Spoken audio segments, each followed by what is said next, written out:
You're welcome to Breakfast Central here on a Friday. You're welcome from wherever you're watching across the world. This is Breakfast Central, a New Central Television, the best place to start your day, where we bring you the best news, highlights, information, insightful conversations, and everything you need to know and start your day right. I am Benga Aboroa.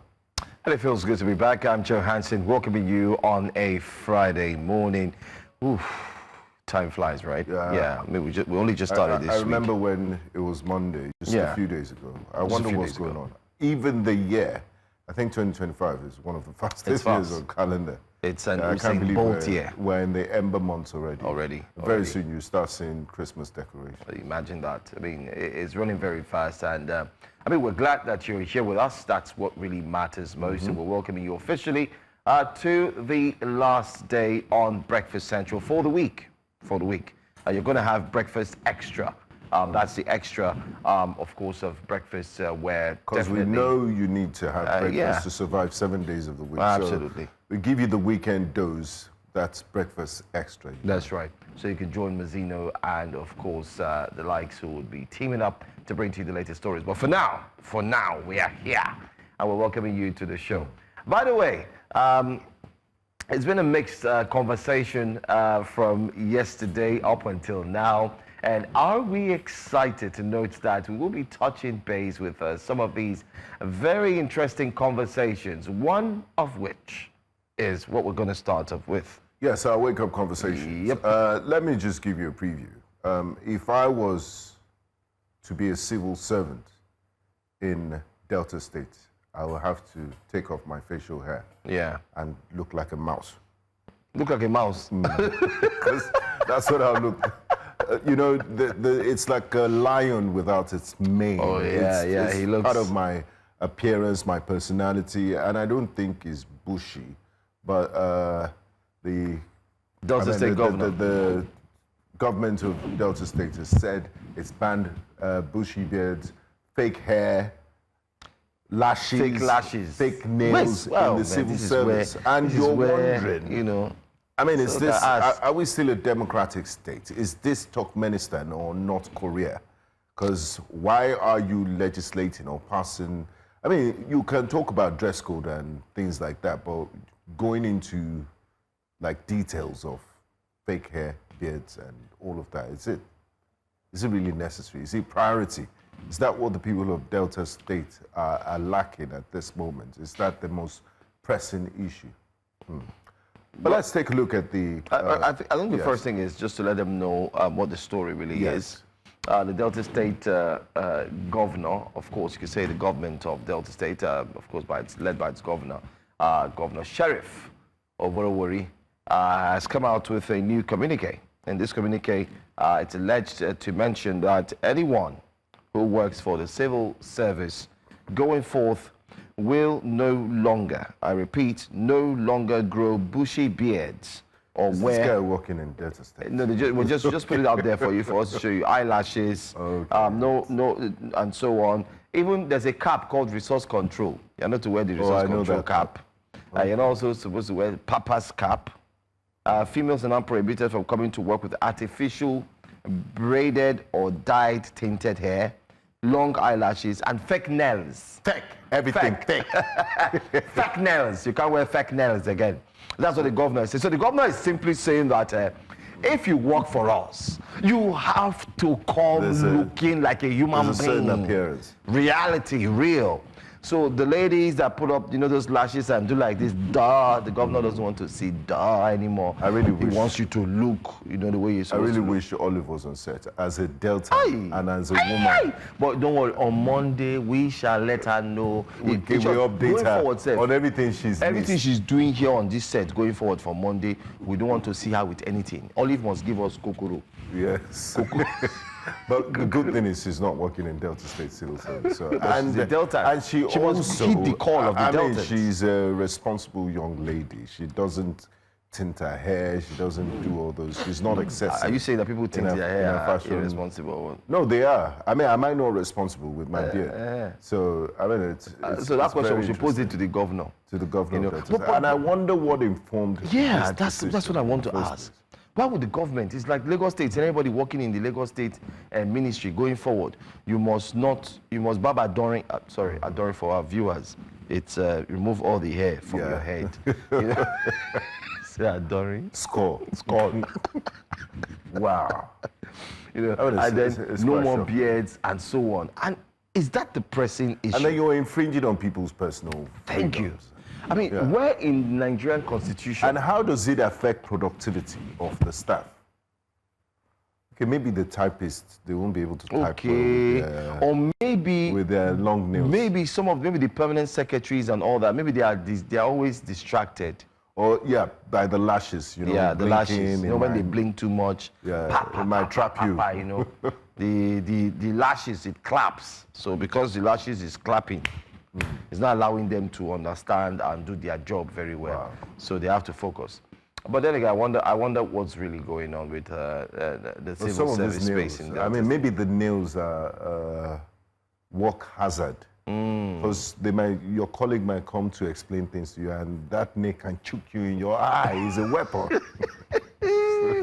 Or maybe a fight did broke out, even inside the ministry, and somebody used it as a weapon to scratch the other one. The governor say, But I really don't think a circular is necessary, because in the civil service, in Nigeria generally, we have a culture of respect. And if a senior person or an older civil servant sees, like maybe a Gen Z civil servant that is kind of excessive in their appearance, there's a way they'll pull them aside and talk to them that, you can't do this and all of that. But to come out and, this is kind of embarrassing to make such a pronouncement with what is going on in the country and all our priorities. It is. What shocks me the most is that we are living in the 21st century, and this, last time I checked my calendar, it's 2025. Yes, that's why I said... It's not 1996 or 1972 or 1945. Yeah, that's why I compared it to the civil service in Turkmenistan and North Korea, because this is what you expect there, where the government polices every single aspect of your life. Anyway, let's let our viewers share with us what they think. But then again, let's see what Nigerians are saying on the social media space, particularly on X, concerning this new directive. And I'm telling you, my brother, what are you telling us? That's what we want to know. But then again, let's see what's going on. Let's take more reactions. All right. So the real problem in Delta State isn't unpaid salaries, poor infrastructure, or insecurity. It's beards and braids. This isn't governance, it's policing vibes. Public service should be judged by performance, absolutely, not appearances. And we would mark 100%. We're with you on that one. Catches Ono says, clearly the key to improving governance in Delta State is to tackle the root cause of all problems, beards and braided hair. It's a bold move that will surely revolutionize. I love it. Oh my goodness. I love his sarcasm. What manner of sarcasm is this? Wow. Catches Uno. Okay, all right, we'll see what you did there. Very bold move. Okay, all right. James Morris says, when the government cannot provide basic amenities like water, good roads, good healthcare system, sound educational system, and so on, and put this out along with 18% tax that they don't know how I got the money, if it's mine or not, then it calls for anarchy. I don't understand the call for anarchy. Let's move on. Obeyde says, break it. GDP to be measured in beard trimmings and nail clippers. Forget oil, revenue, or agriculture. Delta State's new economic plan apparently runs on silent waste. Every whisker shaved and acrylic removed is now a patriotic contribution to the state's growth chart. I mean, I don't blame him, since that is what seems to be the focus of the government. And this person says, for how much salary? I mean, they're helping you save your money. You know, going natural is kind of cheaper. You don't have to buy Brazilian hair or fix artificial things on your head, or waste money on beard cream and beard oil. You know, you're very simple, just the way you are. Just use basic Vaseline. Basic, and just make sure it's creamy, or better to use oil. Just after all, it's an oil-producing state. Producing state, so you use ororo. But then again, the sarcasm around this is unapologetic. Yeah, I haven't seen any reaction from anyone supporting this. Maybe only if you're the one that put out the circular, or you work in the office of the SGF and you endorse this, but I haven't seen any Nigerian supporting this. Because civil service, I mean, if you talk about schools and secondary school, you're talking about working adults, then trying to police them an adult, somebody who's a mother, who has children, a father who is possibly in his 30s, because last time I checked the civil service, I mean, you could be up there up until 60, if I'm right, or less. But imagine a 40-year-old man who has grown up for a while, or 43, and then he's kept his beard. He has 3 children. He's coming to work. You tell him, go back. Didn't you hear that your biabia must not be scattered? Go and cut your biabia and come back. Other countries are innovating, they're moving forward, and this seems to be priority. Look at Dubai, let's not even go far. Look at South Africa, look at South Africa. African countries, they're thinking of, okay, what can we do to develop this? We've got oil, it's an oil-rich state. And then what can we do? As a matter of their religion, also keep facial hair. Thank you. Like the Sikhs in India, and a lot of Muslims like to keep. So what would you do to them? What's going to happen? You tell them you have to remove that beard if you still want to keep your personal job. freedoms. I mean, I understand dress code, that people need to dress in a certain way if you're working in an office environment, but this is... Well, let's hope that the office of the governor will clarify this, and I'm expecting them to debunk it. I'm going to say it here clearly, so before they do it, let me hurry up and do it before them. I'm expecting that the governor of Delta State, the office of the executive governor of Delta State, His Excellency Governor Sheriff Oborowori, will debunk this circular or this statement concerning who and how people should actually look, especially when they're working for the civil service. But away from that, let's move on to another story now on Wake Up Conversations. Federal government revokes 5% telecom tax on voice call and data. Now, this story came up yesterday, and Nigerians, in a different manner, decided to react to it. But let's take a look at the press information from the federal government orientation agency. Says federal government removes 5% telecom tax on voice and data services. The federal government has revoked the 5% excise tax previously imposed on telecommunications services in Nigeria, a move expected to ease cost pressures for millions of mobile users. The tax, which was intended to apply to both voice calls and data, had drawn widespread criticism from industry players and consumer advocates since its introduction under the Muhammadu Buhari administration. Aminu Maida, the executive vice chairman of the Nigerian Communications Commission, disclosed that President Tinubu directed the removal of the tax during discussions on the recently passed Finance Act. The development is expected to bring relief to over 171 million active telecom users in the country, many of whom have faced a 50% tariff increase implemented earlier this year. So there you have it, the circular from the National Orientation Agency on the removal of the 5% tax on voice and data calls. So, Joe, it's good news.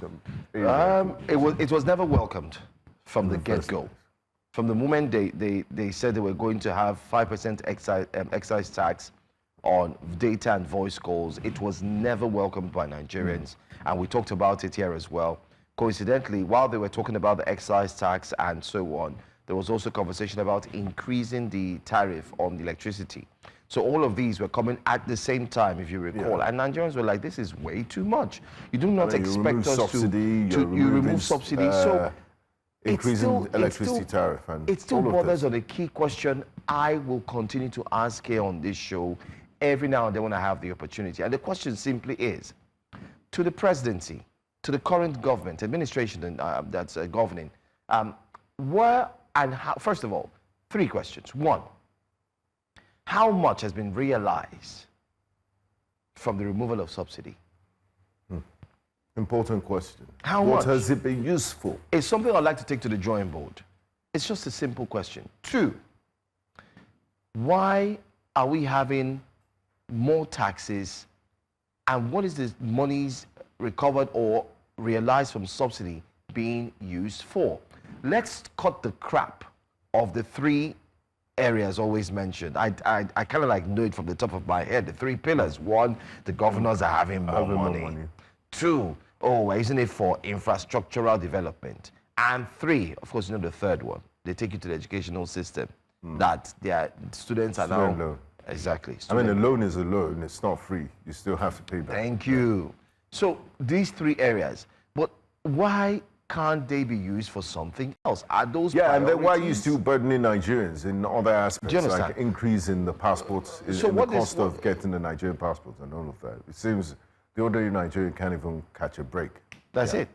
It's really, really. But kudos to the federal government for, I'm not gonna say having a kudos to human them, by the way. face and No, I won't. removing this Yeah, I won't say 5%. It might sound like a tiny drop, but tiny drops make a mighty ocean. So Nigerians, enjoy your Benga, the plus burden is too 5%. much. Benga. Yeah. Currently, as we speak now, let's do a little calculation as we speak now. If you buy data, unlike before, with 6,000 naira, you're able to get at least 30 gig, back then. But ever since these costs came into effect and so on, now your 6,000 naira cannot even guarantee you 30 gig.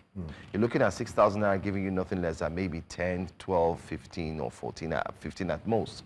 And the way the data runs, a different conversation. That's a conversation that we would hope to have someday or sometime. Because by the time you load your phone, let's be honest, for those of us who are a bit tech savvy, who understand that some apps don't need to be open, some apps you need to set them not to have auto updates and all that. But it's still shocking that in as much as you've done The rate everything, of consumption is a lot. the rate of consumption, and you're asking yourself, what's really going on? Is the FCCPC really paying attention to this? Because the FCCPC says that in the latest reports that more complaints did come from fintech telco companies. users, Fintech companies. And I saw that report and I'm like, really? Are you sure about that? Fintech? I don't think so. I think it should be telecoms, telco, because a lot of people have complained, most importantly, from the telco aspect, telling them, listen, I just bought XYZ amount of data. What happened to it? And then conversations start. So are we going to say well done to the federal government? For me, I would say, well, I wouldn't say well done. Let's wait and see how much of a difference. I wouldn't say well done. Let's just wait and see, hopefully. I just feel that there's a subsidy and there are subsidies that have been removed in certain whatever, but it's high time that they look at, okay, fine, what can we do to help? That's what I just think, basically. I mean, we'll wait and see how effective this policy changes. Anyway, If let's see. Nigerians will feel the impact. But let's take reactions from Nigerians and hear what they're saying.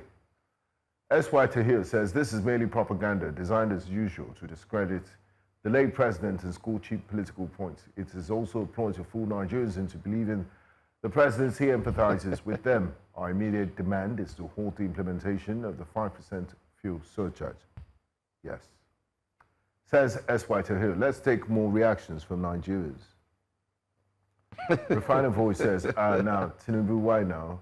I thought we're trying to make prices even with those of developed countries. Nigerians pay the cheapest phone bills, so please, more taxes on it to jack it up to international standards. Why all the panic reductions? Baba, no worry, no one is going to Nepal you. No be Jagaban you be again. Please keep the taxes rolling. I see some elements of comedy and sarcasm there. Boni Simojo says, hope it's not audio, because as for me, I hardly believe what this administration says sometimes.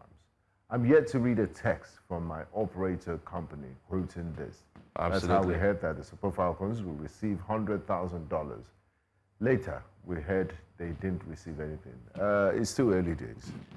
So maybe they are still processing the papers. Don't you know how the bureaucracy? No. If you make a promise like that, the bureaucracy and the workings of government, it grinds slowly. I don't agree, because Because when they won the trophy, they didn't tell them to wait after they'll get the trophy. They got it immediately. USA 94, the guys that, Tunisia 94, that won the Nations Cup. Which year did they get this year? Okay, so they should add 30-something years. Those girls. They will get it. They will be grandma by then. Anyway, let's take another tweet quickly. Federal government is scared that what happened in Nepal will eventually happen in Nigeria. Yesterday, it was Tinubu directing FEC to reduce cost of food. Today, they have removed 5% tax on data and voice services. If only people know how much power they hold. He's talking about what happened in Nepal, and I'm sure you've been following that story as well. But just to highlight a very key issue here as well, the issue simply is Nigerians have been pressed by the neck, especially in recent times, with too much taxes and that they have to deal with. You're very right, but we need to, like they say, the devil is in the details and the implementation. It's one thing to make a pronouncement at the FCT, ministers go and reduce the price of food. You think that pronouncement we're going to have that conversation would happen in the well. markets. We operate a free market economy, so it's the laws of demand and supply. And if I have bags of rice that you know how that much I spent 80,000 naira to buy, and I now have to sell it at 90. Yeah. Then you give a directive and expect me to just for reduce it to just come down automatically. How? Let's see what some directives are good. Don't get me wrong. We like the president's directive of ensure that food prices are down. But we did have but the things to do to ensure food prices are down is increase production.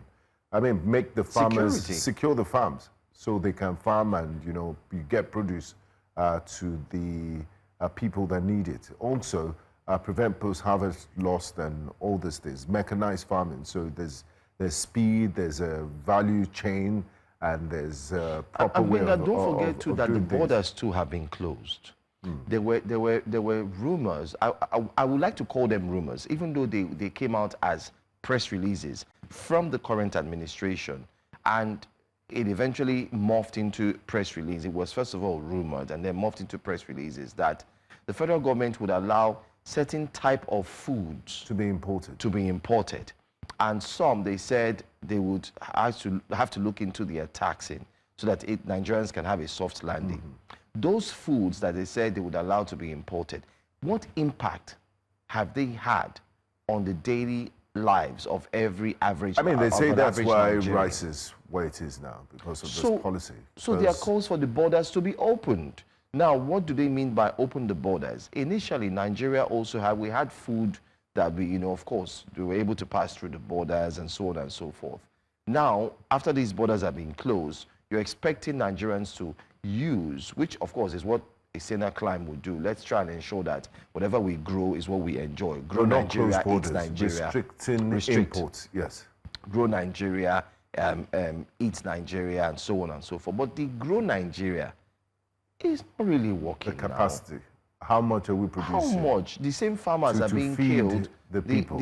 So there's a lot that So the imports are making up for the Exactly. For the gap. They were. That's why you were able to get a bag of rice back then for 40,000 naira, because if a Chukudi decides to invest and brings in a container loaded with rice, and he says, okay, I've got this rice for 30,000 naira. Market. I'm going to sell it for 50,000 naira in the market. And then he proliferates or fills up the market, better still, for want of words. And every marketer, every seller, every middleman who is ready to buy and then sell or reseller is able to note that, okay, I'm expecting this number of bags of rice. I'm going to sell it for this. You benchmark it, looking at the dollar exchange rate. But in this instance, anyway, let's not go deep. But I think the danger of that is when they join us to break it down.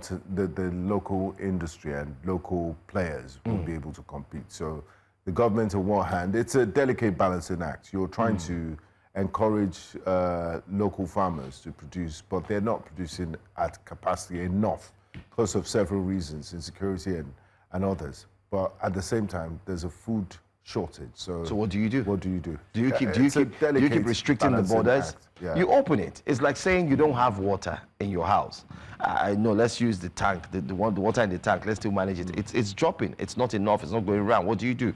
You have a channel where you could just open the tap, and of course you have excess water coming in. So fill up the tank first now, fill it up and use it first. Then you find a way to see how you can probably get more tanks so you can manage the resources that come within the same house. But locking up the extra, space of water coming in and then just say, let's rely on the tank, but that doesn't take care of that. It's a big problem. Anyway, let's see what our next story simply is. Just in case you do not know, if you did see the story yesterday, well, I'm sure you know about it now, but if you didn't, let's bring it to you. The federal government is planning to demolish Carter Bridge. Yes, I said it, yeah. And they're looking to construct a new one. The Minister of Works, David Umahi, was in Lagos again. That means he never left. And they carried out an inspection on Carter Bridge. And one of the things they did was to look into carefully the construction and see if it's still strong enough to withstand whatever it is, including pressure.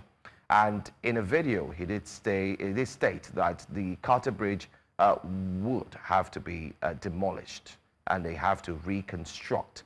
Not just that, he made mention of Julius Berger having to carry out an assessment and then give the report of the assessment to the ministry, of which they have tools to look into that assessment if it's true, and then they have to carry on what they have to do. However, don't take my words for it, just listen to this video.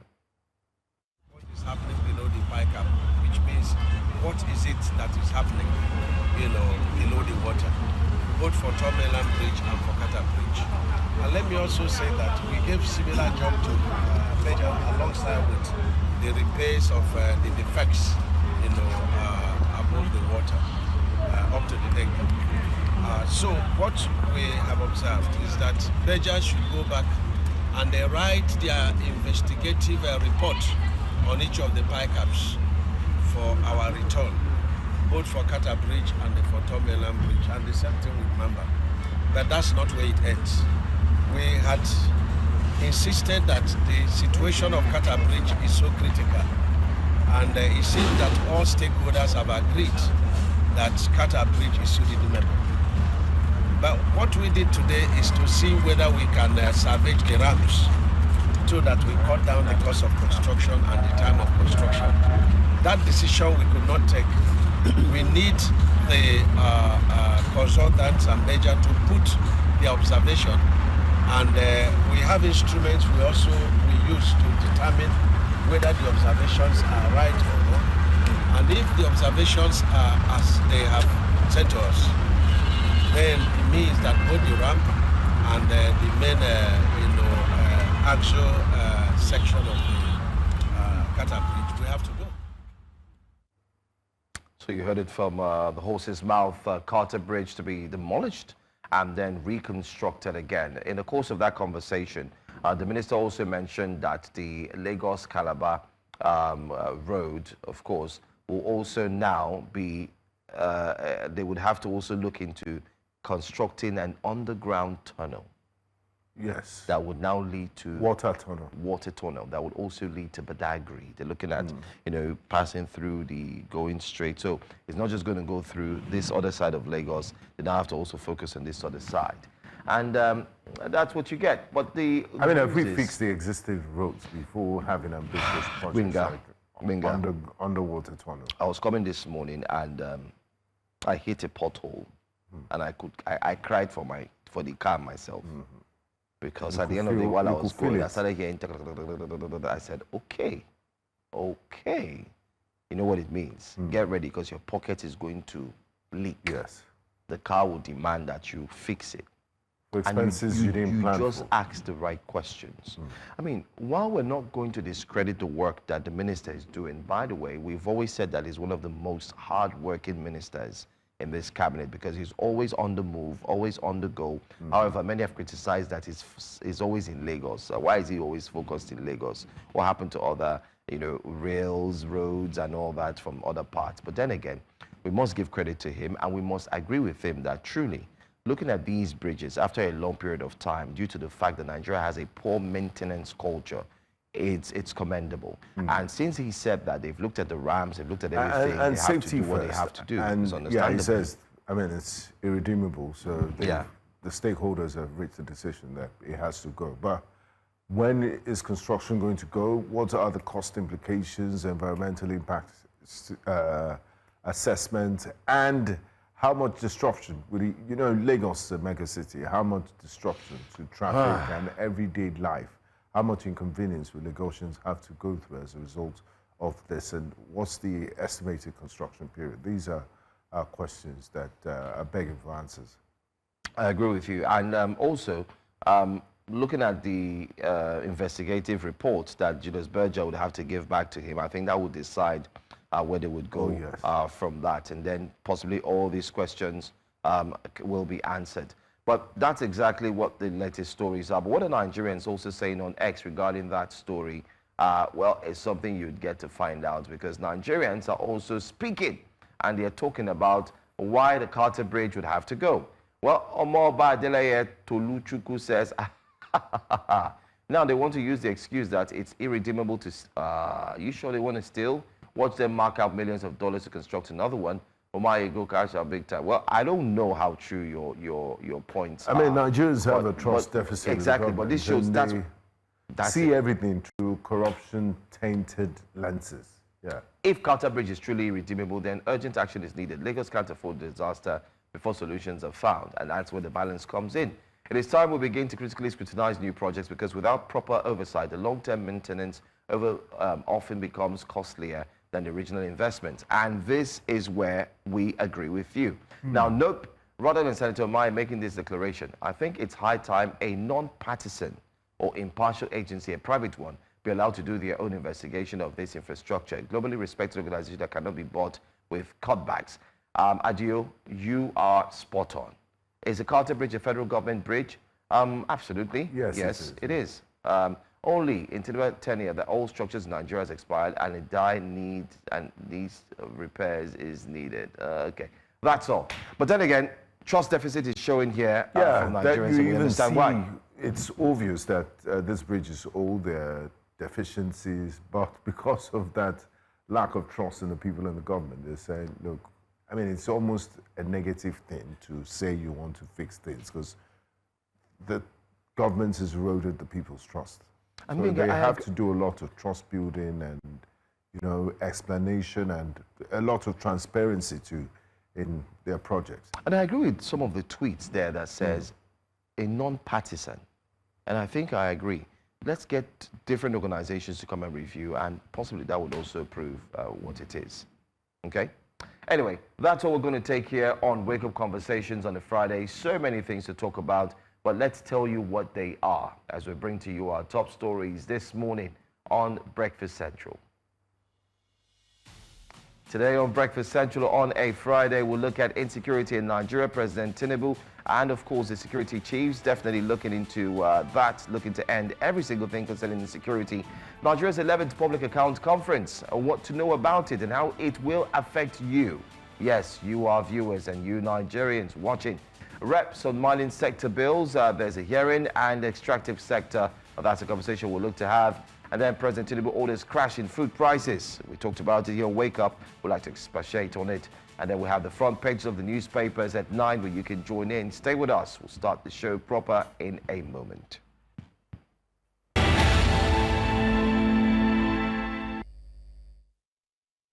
Welcome back.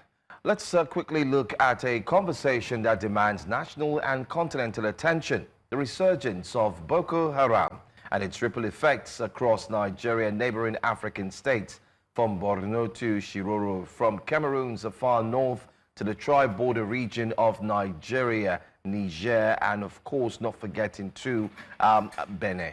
The insurgency appears to be more brutal, more strategic, and more destabilizing than ever.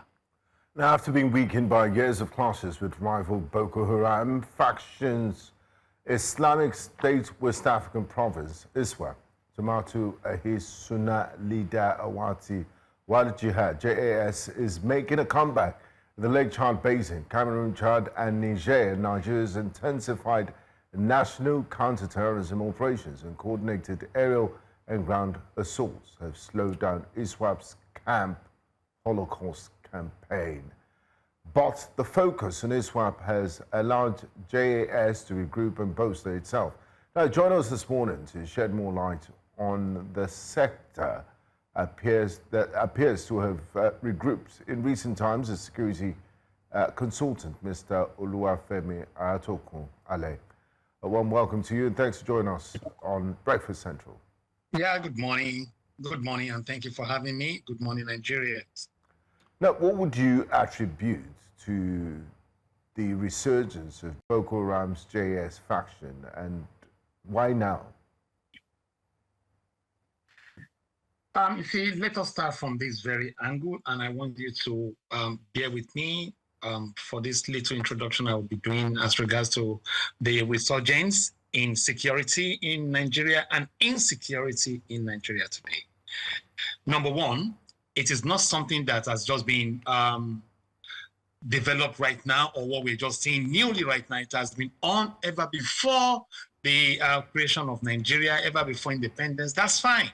However, what has led to all this? Number one, we have to look at the root causes, which is poverty and unemployment in Nigeria today.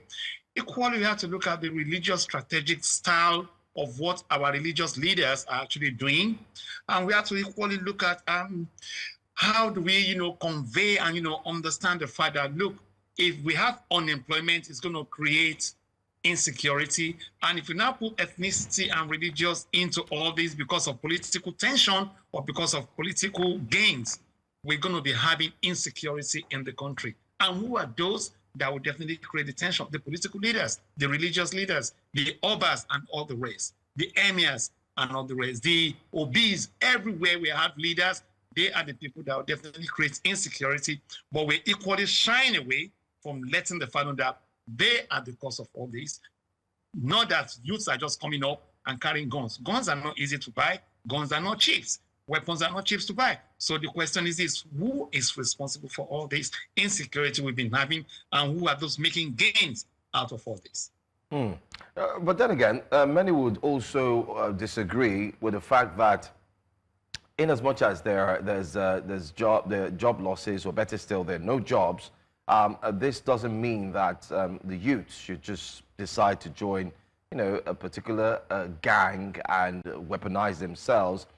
Many would say that Joe, I disagree with you. I won't let you go further on that. But where do they get the weapons from? Where do they get the weapons from? The country, Nigeria, the federal government, the interior minister, everybody is talking about do not do Japa again. When you tell people not to do Japa again, are you creating something for them that will make them stay? Are you giving them the wealth of opportunity of creation that will make them be more active in their own country? If you can answer that, then I'll agree with anything you want to say. Okay, so you disagree with everything that don't let people travel out, stay in your country, let us make Nigeria proud. That is fine. We all want to make Nigeria proud, but it's our political leaders making us proud as well, is the question we need to ask ourselves today. Anyway, that can be arguable because the government would also state that they are providing options for Nigerians, and they are paying some monies into the accounts of some people, the most vulnerable, as they say, intervention and so on. But my question would be, in as much as we also have the youths who have been touted to join these terrorist organizations, there's also a review that's being asked by security operatives, not forgetting to well-meaning Nigerians, who are saying there seems to be people who are fueling these organizations with either money, weapons, and so on.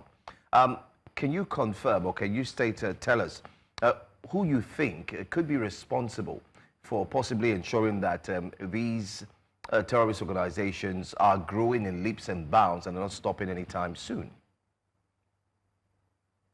Thank you so much for that question. It's a very critical and tense one that nobody wants to kind of put his or her head out there that, yes, I am solely responsible for this or that. But what I will say is this: when we have situations like this, obviously when there's insecurity in any environment, people want to cash in, people want to see how they can lucratively make gains out of it. That is one key thing I want us to really understand here. Yes, the moment there are insecurity, opportunities for people to, make gains will be there. However, guns are not cheap to buy, like I said. Bulletproof vests are not cheap to buy, like I said. Even to put fuel in vehicles or their trucks to move around are equally not cheap. So the question is this: who are the key factors behind the scene working to destabilize Nigeria? Who are the key factors working behind the scene to bring in outsiders from other foreign neighboring countries like Mali, Niger, Benin, Mali, and all the rest that you mentioned, and Lake Chad? Let us take Zamfara as a whole specimen here. Zamfara is rich in gold, but have you ever seen any Zamfara or the market area in Zamfara selling gold to their own people? But some people are cashing in, cashing out every day in Zamfara. So the question is this: who are the people in Zamfara doing all this? Do we say we don't have minister for mineral resources and oil or whatever that will definitely look into all this? Then the question is, what is the interior minister doing? Is it all about passport alone? No. How come we're having prison break every time? So what is responsible for all this? Key people are responsible, sponsoring the youth to perpetrate all these acts. I'm not saying that the youth are good enough to do whatever they want to do. I condemn all attacks, but the question remains: who are the key factor people doing all this? They know themselves, we know them too, but investigation should be told, at least call the names out. If you can call the names out, if you want to be transparent, then do it the right way. That is all I'm saying here. Now, Mr. Otokunle, there's a saying that if your neighbor's house is on fire, you don't go to sleep. And this problems of terrorism and insurgency is not only affecting Nigeria, it affects the whole tri-border area. We used to have this multinational joint task force, but it's collapsed. And I don't know what the current status is of the G5 Sahel group following the coups that we had in Burkina Faso and Mali. Can you give us an update on coordinated efforts by Nigeria and its neighbors, if there's a sort of joint security apparatus to deal with the problems of insurgency in the Lake Chad Basin as we speak? What's the current situation with regards to multinational cooperation? Yeah, thank you so much for this very question you just asked me. It's a very good one, and it's a very critical one as well, that the federal government needs not to shy away from. You see, the regional cooperation between our neighboring country seems to have collapsed due to certain reasons. You can see Mali, Burkina Faso, and all the rest pulling away from the G5, and you can see that Sudan as well is not really in line with us. And some other key Francophone countries or some French-speaking countries are not really in line with us because they want to have their own ideas. They want to build their own countries differently from what Nigeria is doing. Yes, Nigeria seems to have bilateral relationship with France ongoing right now, which is not a bad thing. But the question is this: do we have cooperation with our neighboring borders? No, we do not. So this equally has caused a very big problem that allowed now proliferation of arms, small arms and big arms, to come into the country just anyhow without no single accountability. Let us leave that alone. Let us now talk about weapons being, confiscated. Do we actually know where they travel from down to Nigeria? Have we done a proper investigation to now see where all these weapons are coming from so that we can block all these loopholes that we think we're having? Don't forget, we have porous borders around the country, especially within the northern area. Do we have enough manpower to actually support and protect our borders? No, we do not have it. This is why I'm calling on the government of today and the interior minister to equally look into what they think they can do in recruiting the honest Nigerians. Well-meaning Nigerians are youths to do the needful by doing what? Supporting and protecting Nigeria. But if there's no proper welfare, if there's no proper training, and there's no proper support from the government, we might likely not see all this happening. Anyway, let me also highlight that the military had also mentioned that Nigerians should get ready. They should be combat ready. In a recent interview where he said Nigerians should learn skills that can protect them. You know, yes. I don't know. I'm not a martial artist. I like to be a realist. have we gotten to that level where, I mean, first of all, what do you think about that statement in a place where we find ourselves, whereby we're struggling with insecurity? We're talking about the proliferation of weapons, arms, and so on. The borderless and border control is a big problem.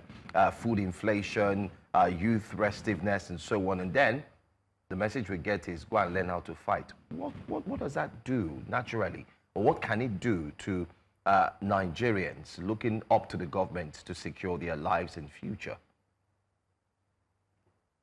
Thank you for this very question. And I think it's raised a whole lot of funny caricature and a whole lot of things on social media platforms across board in Nigeria. But I will let you understand one thing today. Femi is not a paper security consultant. I'm a pragmatic and practical person when it comes to certain situations that has to do with how we should protect ourselves in Nigeria. And this is one key thing I'll tell you. Yes, self-defense is good, but how do we carry it out? How do we fund self-defense? Because self-defense is not just how to kick or, guard each other from any attacker, but there are some technical things that needs to be done. There are some technical things that needs to be thought as well. It is not just about kung fu or karate. No, it's more than all this. So the government is really not coming up to elaborate as in what sort of self-defense tactics we should use or how we should equally give the security awareness needed in our community to all Nigerians. It is not just by talking, but it's by acting. But sadly, what we find in Nigeria is we just talk, we don't act. And the moment you want to act, the same people telling you to do this will tell you, oh, we do not have the budget. So the question is this, where do we find ourselves? Don't let us just pay lip services or do things that we know we cannot do, all because of political gains. Let us do it the right way and let us see how we can go from there. Yes, the country is really, really in their need of solutions. The solutions are all over there, but the government is really, are the government ready? Are the people in charge equally ready to carry out all these tasks and make it happen? That is the question. And my question will go to the Chief of Army Staff, Defense Staff, and the Interior Minister, because it's part of his job. It's not just sitting there or just living only in Abuja. Go to other states and see what is going on. Go to other states and get your hands dirty with other security men and women that we have so that you can understand what we do need in terms of securing life and properties in Nigeria. It is not just by going to conferences or summits. That is not what we need in Nigeria today. We want to see our working ministers working, like the Minister for Road Construction or whatever is called, Mr. Umar here. Let us see others working as well. Let us see the Ministry of Education, let us see the Minister of Education doing the same thing as well, educating others. Let us see the National Orientation Agency orientating us on new ideas that will make our security work. They need to work hand in hand together. If we don't work together, then things will not happen the way we want it to happen. President of Nigeria, Bola Ahmed Tinubu, has given the mandate, has given the direction. He believes he's giving the capable ideas to people that can work, and he's giving them the budget and whatever. So the question is, what are we doing with all these budgets given to us? What are we doing with all this money given to us to support and make sure that Nigeria is safe? A secured country will bring in better investment. But an unsecure, when we have insecurity in a country, obviously investors will run away. And that is exactly what we're saying that is driving unemployment in Nigeria today. Now let's look at the Nigerian security situation. If you take a prognosis of our issues, it's multifaceted from trans-border insurgency to banditry to farmer header clash to, I mean, to all sorts of crimes. And when you look at it, sometimes you have a feeling that, look, because every other week there's an attack somewhere and the other, that the government is overwhelmed and they don't have a hold on this security situation. In the last 1 week, for example, over 100 Nigerians have died in different parts of the country due to security issues. And the number one responsibility of every government is to protect lives of its citizens. Having said this, do we have a manpower problem? And the government recently touted the introduction of state policing as a panacea to dealing with our security issues. What do you make of that? My first question is, Do we have a manpower issue? Do we need to recruit more people into our security services? And will state policing solve some of our security challenges, or if not all? You see, thank you for this question. And 2 months ago, when I was in Nigeria, I was interviewed on this same question you asked me. Yes, we have manpower issues in Nigeria. And again, I will say, no, we do not have manpower issues in Nigeria. But the problem we do have is, do we pay our security services the worth of what they are working for? When a security officer is being paid 30,000 or 40,000 or as low or below 30,000 in a month, how do you want him to work with all or with our hearts? It's not possible. When you have a security officer that you're giving fake materials to work with, how do you want him to put his head and heart there to work? It is not possible. When you have a security institution that cannot even fund training, how do you want the personnel over there to work? How do we measure our KPI? That, okay, things are really working the way we want it to work. How many security private personnel do we even have in the country that Interior Minister can say, you know what, this is the number? We don't have the data. How many police officers do we have in each state? How many are being deployed to protect the VIPs? Is it their jobs? No, certainly not.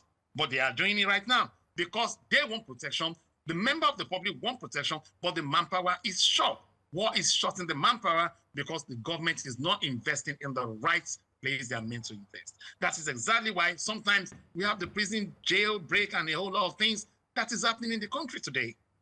It is not meant to be so, but we need to have a different strategy to make it happen. We need to have a different strategy to make it work. Let me ask you a question right now. I'm live on air and everyone is listening. Have we ever thought about our criminology students in Nigeria that they can equally plug in and fill in these gaps? Oh yeah, they can do it, but we're not even recognizing them at all in the first place.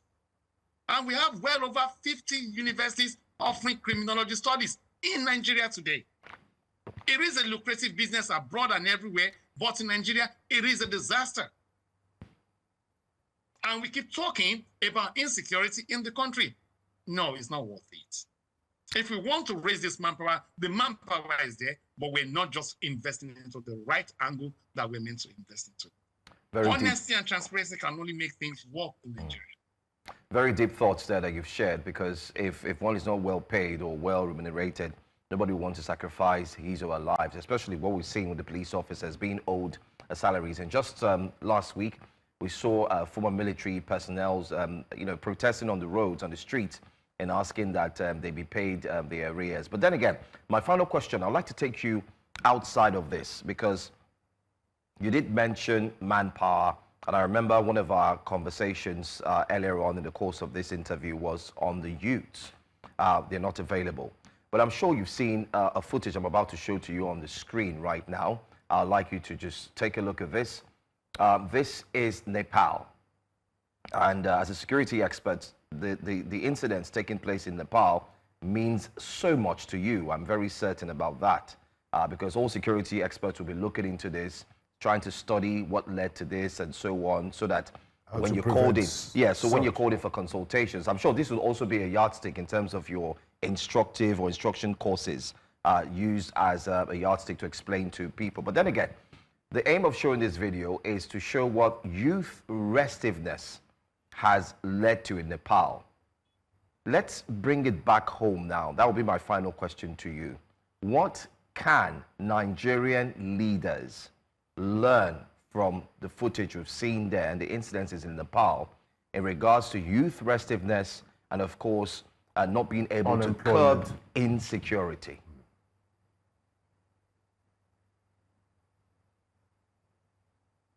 I believe all political leaders, irrespective of who you are watching, and they are looking at all these footages, and they are equally thinking, what is our next move? What do we do? How do we do it?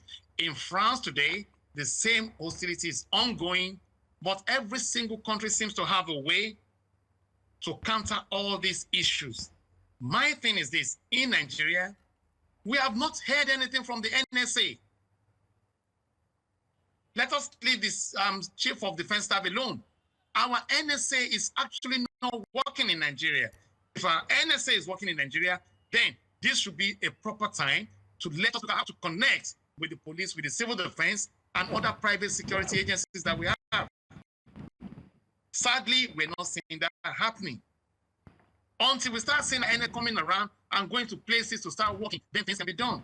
Do not forget, in Nigeria, we have what we call the CLTC, Citizenship and Leadership Training Center. I was there, and I saw things myself, and I know there are opportunities in Nigeria that can make Nigeria security great, that can provide the employment and reduce unemployment in Nigeria today. But if we do not work and do things the way it should be done, and leave politics alone, and try to be partisan about the whole situation, then we might have a serious problem at hand. We might. Don't forget it's happened before during the NSAS and Lekki toll gates and all the rest. So it is not new to Nigeria when it comes to destruction of properties and stuff. But I will never support the destruction of our government properties or killing of people and stuff, or damaging of properties, because at the end of the day, through our taxes, we're still going to pay back. Absolutely. But the question is, let us come together and join hands with the whole youth, with the youth we have in Nigeria today, and listen to them. Listen to what they are saying, and ditch politics for now and do the proper job. You mentioned yourself that your car got broken into the portal. So you know how you're going to be feeling right now. Absolutely. The mechanic is going to be happy that you're bringing it down there. And again, the materials they're going to be buying, are you sure the materials are even real? So we have a whole lot of problems that we need to start looking into that might even frustrate you, that you know what? I don't care what is going on, but let us care about Nigeria and let us make Nigeria proud. All I'm asking the government for is simple. Do the right thing. Change your strategy. If you don't have ideas, call people with ideas and let them give you ideas and scrutinize and pick up whatever you think is the right one to do to help the country. That's what I will take. Thank you so much for your time and insights, Mr. Oluwafemi Aratokunle, security consultant. Thanks for your insights on Breakfast Central. Thank you. Thank you so much. Yeah. You're watching Breakfast Central at News Central Television. Now, let's tell you what's coming up next on Breakfast Central. President Tinubu orders FEC committee to crash food prices over economic hardship. Nigeria's House of Reps concludes 11th Public Accounts Conference. And 5% fuel tax federal government maintains existing since 2007. Stay with us. Breakfast Central continues shortly.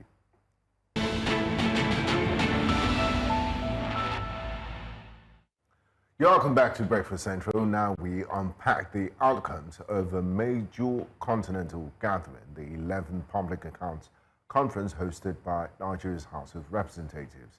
Over 300 lawmakers, auditors and fiscal experts from across West Africa converged in the nation's capital, Abuja, to confront one of the region's most pressing challenges: public debt oversight and financial accountability. The event, organized by the Public Accounts Committee, PAC, of the House of Representatives, kicked off on Monday and ends today in the nation's capital, Abuja, with the program focused on the theme, strengthening parliamentary oversight of public debt. The role of finance and public accounts committees aimed at empowering public accounts committees and finance committees across West Africa to promote transparency, fiscal discipline, and debt sustainability in the interest of citizens.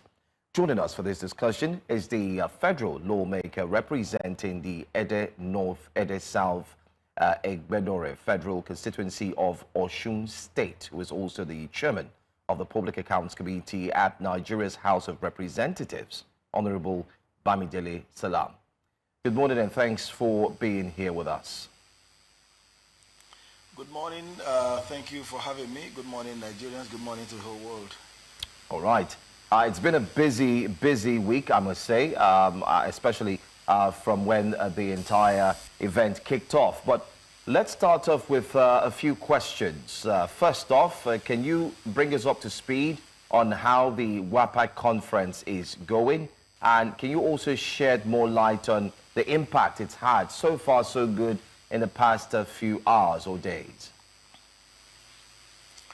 Okay, thank you very much. The 11th Annual Conference and General Assembly of the West African Association of Public Account Committees, WAPAC, kicked off on Monday, like you said earlier on. It's an annual event which brings together the public account committees of parliament in West Africa, as well as development partners, auditors generals, accountants, and sister parliamentary bodies from some other sub-region. And Nigeria is fortunate this year to be the host. It's the first time that Nigeria is hosting this conference since 2009, when WAPAC was established. It started on Monday, declared open by the Honorable Speaker of the House of Representatives, and we had a keynote address by the Minister of Finance and the Coordinating Minister of the Economy, Dr. Wale Edun.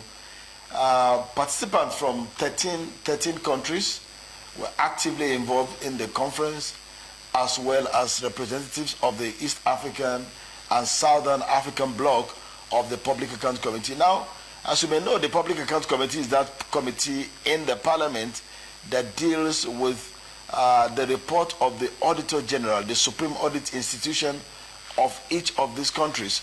And it's a global practice that the Public Account Committee exists as a constitutional committee of parliament in virtually every parliament around the world.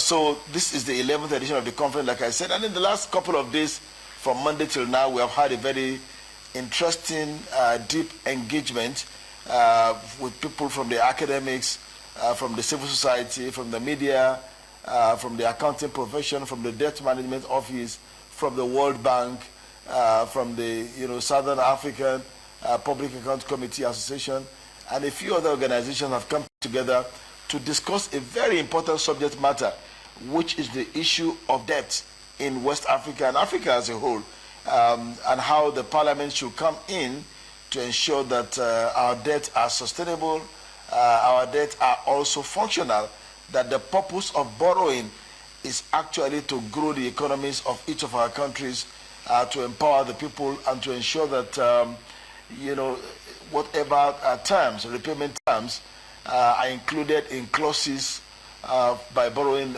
by the lending nations, are such that are competitive and not destructive to the overall objective of having the debt. And members of the public account committees from these West African countries and our partners from other parts have engaged very deeply, learning from one another, as well as putting up a new framework that can guide us to be more efficient, more effective in the discharge of our duties in each of the participating parliaments. It's been very engaging. Today is the final day, and today what we're having is a training for the clerks of the Public Account and Finance Committees of West African states, which is starting any moment from now. Now, Honorable Bamidele Salam, like you rightly said in your opening statement, the role your committees play across nations is very, very important. Now, the conference is themed Strengthening Parliamentary Oversight of Public Debt. But when we bring it back home in Nigeria, it's almost like everything, especially in this administration, anything the government brings onto the table of legislators, it gets its signature. Critics often argue that the legislature often rubber stamps executive borrowing. How do you respond to this claim? And could you walk us through the process of scrutinizing some of these bills that come from the executive, especially when it comes to public accounting?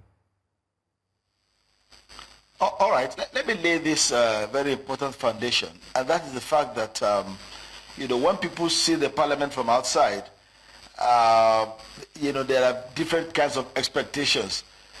For some people, the expectation is that the parliament, which is the legislative body, and the executive must not at any point have a convergence. In other words, there should be this constant brickbats. When the executive brings something, the House or the Parliament shoots it down, and so on. For some persons also, there should be a degree of engagement between the two arms of government in a manner that ensures that the principles of checks and balances, which the presidential system of government entails, is not lost. Now, it is to this second group that I think people like me belong. I do not think that it serves the people right for the executive and the parliament to be constantly on two parallel lines that do not meet. I do not think that is the intendment of the drafters of our constitution also, that whatever comes from the executive is shut down and there is delay and what have you. Now, having a meaningful engagement requires that there should be a very deep scrutiny of whatever proposal comes from the executive arm of government to the parliament. And to a very large extent, that happens even in the House of Representatives, at the moment. Now, the House works through the committee system. Yeah. What most people see eventually is the final outcome of these processes in the plenary. Unfortunately, there is less coverage of committees, by the media in Nigeria. So there is a committee, for example, on loans and debts. There is a committee on finance. And these two committees, these very important committees, scrutinize details of borrowing plans that government brings. At times, the rigors, take so many days, so many weeks, at times so many months, before the final proposition now comes before the parliament.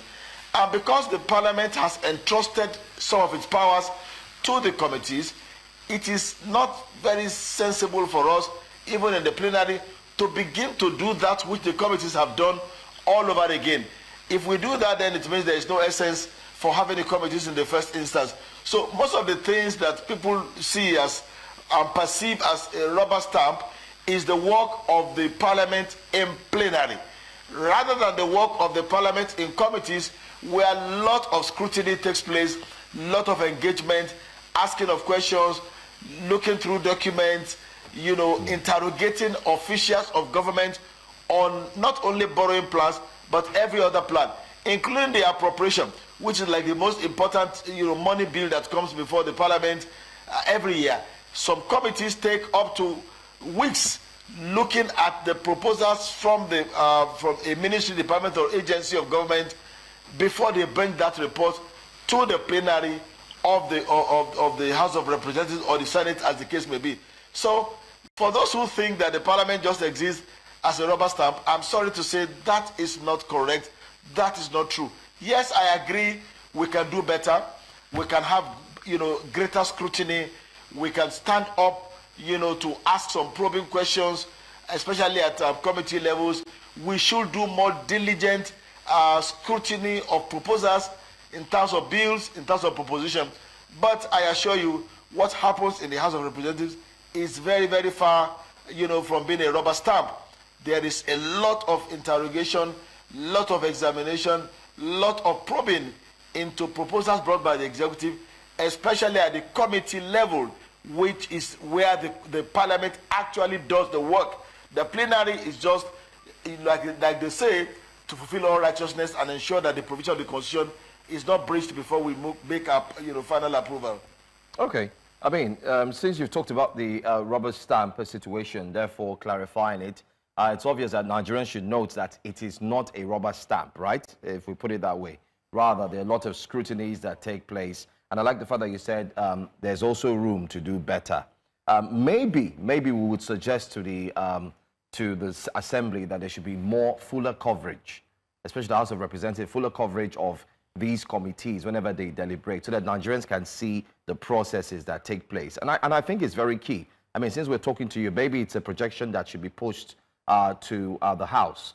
I mean, News Central will be more than glad to put that out so that people can watch live and get to really improve the trust deficit that is so common now. My next question would be on debt, because there's no way you will talk about having African nations gather together and not look at debt. I mean, we do understand that Egypt has the highest debt profile. So far, so good. They're indebted, the most indebted nation, according to research. And followed by, you have Cape Verde, you have Mozambique. And recently, Nigeria's debt profile hit about 149. And it's caused a lot of, conversations in different quarters. People are saying, what are we borrowing for? What are we borrowing for? Can you expatiate on the conversations that you've had on WAPA concerning debt profile, Africa and its indebtedness, especially to maybe IMF, World Bank, and the likes? And how is Africa going to remain sustainable and still try to pay these foreign debts? Okay, absolutely. You know, any person of good conscience must be worried at the ballooning level of indebtedness in West Africa and Africa, you know, as a whole. And of course, Nigeria is a very big part of Africa and the biggest economy in Africa with the largest population. Now, the question again is, when we talk about borrowing and indebtedness, we ask ourselves, is it something that can be absolutely avoided? And the question in most cases is no. And the examples that we all often give is even about those economies that are regarded as developed and doing very well today have different levels of indebtedness to other nations and to multilateral bodies. So while agreeing that yes, because of the usual gap between available resources and target expenditure, there are usually need, you know, to borrow. The question which bothers the mind of, or which should bother the mind of every person who is interested in these matters, is the sustainability of this debt, and to what purpose do we apply the monies borrowed. Now, I agree that because of the general lack of proper information and understanding, people do ask questions, oh, you know, what have we borrowed on? And we have had quite a number of reckless examples of borrowing in the last 30, 40 years, you know, of our nation. We have, and this doesn't only have to do with the federal government. Even state governments, you know, had borrowed money that, you know, you ask, where exactly is this money going to? I have an example of a state in Nigeria that borrowed money, you know, to do some rail project, some light rail project in 2011, 2012. And as we speak, it will interest you to know that that rail project has not gone up to 40%. And the money was borrowed and still being paid back with very high interest rate. We have so many instances like that. But we should not also take our eyes away from the fact that some of the borrowing that we have done as a nation, as the subnationals, have actually had impact. When people talk today about the Kaduna-Abuja rail, you know, it's a product of borrowing. It was implemented, I mean, executed, you know, through a loan, you know, from the Republic of China, and a few other infrastructure that we can point to are, you know, funded through borrowing. We had the Sukuk borrowing, through which a few of our roads have been fixed in Nigeria, and so on and so forth. But can we really say that, you know, most of these borrowings have been justifiably expended? I will tell you, no. I am particularly worried at some of the things that we borrow for in most of our West African countries. And in this conference, some of these examples came up, you know, borrowing monies to fund non-capital components of budget, you know, borrowing money to fund intangibles, things that you cannot actually put your hands to and track. And these are the things, when you borrow, it should be on capital projects that even have the potential of repaying back the money that you have borrowed. Now, exceeding the debt to GDP ratio is also another concern, which was raised in the conference, where most West African countries today are moving, you know, beyond the exceeding the debt to GDP ratio in a manner that will make it very difficult to be able to repay these loans within the time agreed, the time framework in the instrument of borrowing. Now, these are the things that we need to be concerned about. And when you come to the parliament, now, the way the parliament operates, especially the Public Account Committee, the Public Account Committee is mostly a post-expenditure committee, which looks at a government account after the fact, after the monies have been expended. But like I said earlier on, we have committees in the House that do the tracking of the actual expenditure, especially the Committee on Finance. And this is one of the charges that came out from this conference to the parliament from Sierra Leone, you know, to Ghana, to Ivory Coast, to Nigeria, to Cameroon and every other participating countries on the need for committees of the House to collaborate in this work to ensure that there is a real-time tracking of not only obtaining the loans, but expenditure pattern. What are we spending the money on, and how well are we also meeting up with the various timelines that the borrowers, the lenders, put in the various instruments for which we take the loans. These are the challenges, and we are hoping that at the end of this conference, each of the parliament participating will have been strengthening our capacity to oversight public debt, so that in the next 10, 15, 20 years, we do not come back to a situation of the debt quagmire that we had in the 90s and late 80s. I'm glad you and your colleagues across the West African sub-region are comparing notes and looking at how to strengthen oversight, and also looking at issues of transparency and accountability. Now, talking about transparency and accountability, you've been commended for recovering 61.5 billion naira from oil and gas firms. Can you walk us through how your committee achieved that and what it reveals about Nigeria's fiscal leakages and what lessons we could learn from this? All right, let me put the facts more correctly. It's actually over 200 billion naira that was recovered through the activities of the Public Account Committee of the House of Representatives. And the background is that the Auditor General for the Federation, in his 2021 report on the account of the Federation, indicated a warning trend of monies owed by a number of oil and gas companies, which they ought to have paid into the Federation account, but for some other reasons are not paid. So when we got this information from the Auditor General for the Federation, we called for the details and got the details both from the Auditor General for the Federation and from the Nigerian Upstream Petroleum Regulatory Commission, NUPRC, and then began a process of engagement with these business concerns in the oil and gas sector. And I must say that we had quite a very good cooperation from a number of them, which resulted in the recovery of some of these monies. But as we speak, it will interest you to note that there are still some that have been very recalcitrant, refusing to honor the obligations that they have under the law. They are operating some of our, oil fields and owing monies on gas flaring, monies that they pay on, as licensees and so on, which they have still, yet to pay.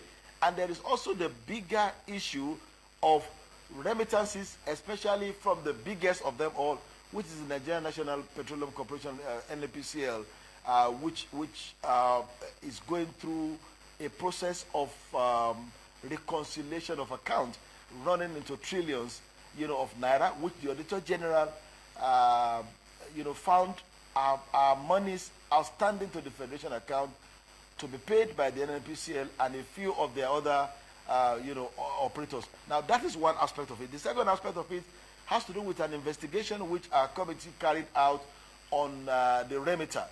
The remitter is the payment gateway which the federal government adopted upon the introduction of the Treasury single account, and there were allegations of revenue leakages through this platform, which has been established by the Public Account Committee of the House, running also into hundreds of billions of naira. In this investigation, a few of the operators, especially the commercial banks, have made refund to the recovery account of the federal government through the work of this committee.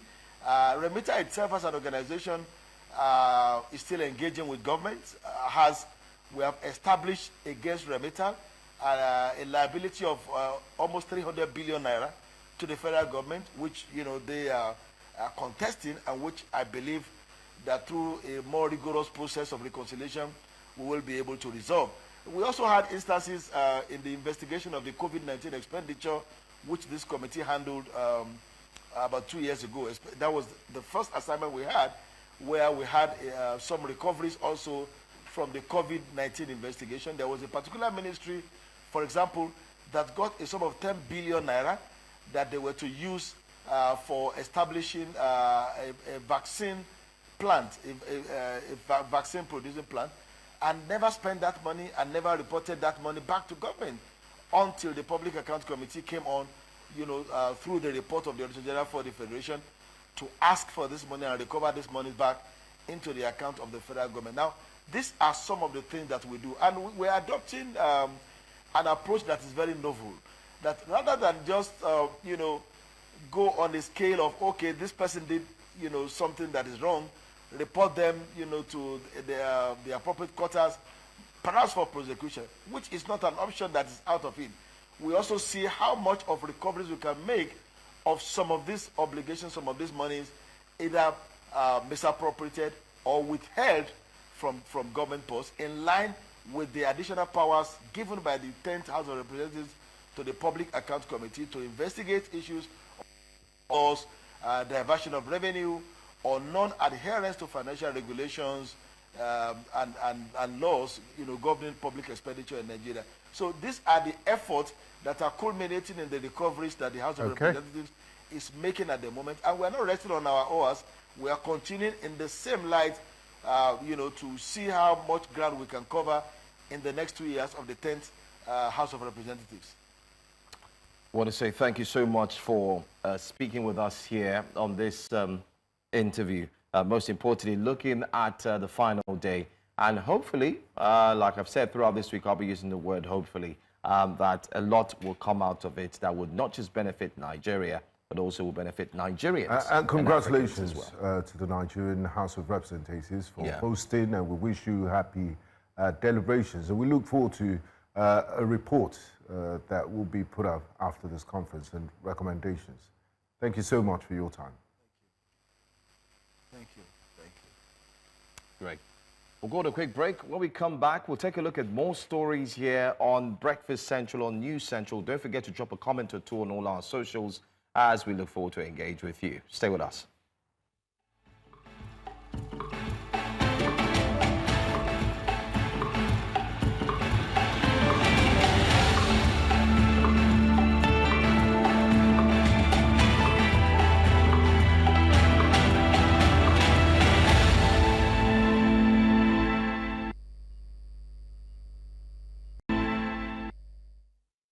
The House of Representatives says that Nigeria's solid mineral sector holds the key to diversifying the nation's economy away from an over-dependence on oil.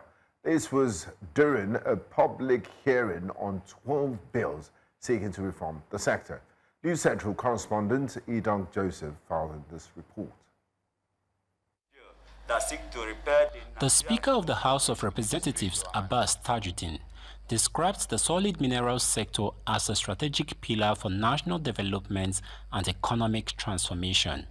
Represented by Mark Osini, a member of the House, he noted that for too long, Nigeria's economy has relied heavily on crude oil, while the vast natural resources remain underutilized. Nigerian coal deposit is estimated at 2.8 billion metric tons and will not allow it to waste or stolen.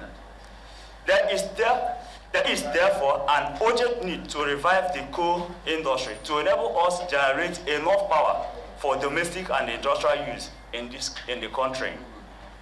This would help revive the manufacturing industry and also provide employment opportunities for millions of Nigerians. The chairman of the House Committee on Solid Minerals emphasized that the 12 bills under consideration covers legal reforms, funding frameworks, and human capital developments. He says that the public hearing was not just a formality, but an opportunity for Nigerians to shape laws that will guide the future of the sector. The bills before us today are designed to achieve several critical objectives. One, to modernize old and obsolete legal instruments, such as the Nigerian Coal Corporation Act, by replacing it with the forward-looking structures like the proposed Nigerian Coal Development Commission. Stakeholders present expressed optimism that if the proposals are implemented, they will open the sector to new opportunities. The act establishing these commissions, cells and flies is going to open up the coal industry and create employment. The labor people we know that we've got something good in the southeast and in the whole Nigeria. Yes, the coal industry has to develop. And nobody will be more passionate about the coal industry than myself, where I started my career as a geologist. But we need to have a clear-cut approach on how this development has to take place. With contributions from government agencies, industry players, and civil society, the House says that it is determined to reposition the sector through strong legislation. In Abuja for News Central, I am Idong Joseph. Very interesting report there by Idong Joseph. Nigeria's President Bola Ahmed Tinubu has issued a marching order to the Federal Executive Council, and with one word, crash food prices urgently. The directive focuses on safe passage of farm produce, cutting logistics costs, and empowering rural cooperatives.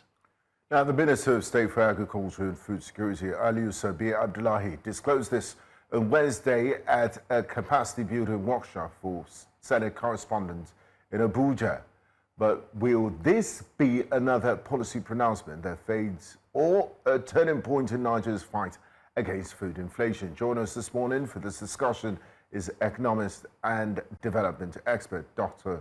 Aliyu Ilias. A warm welcome to you and thanks for joining us at Breakfast Central, Dr. Ilias. Good morning. Thank you for having me. Now let's start with the directive itself. I mean, we do understand that Nigeria operates a free market economy.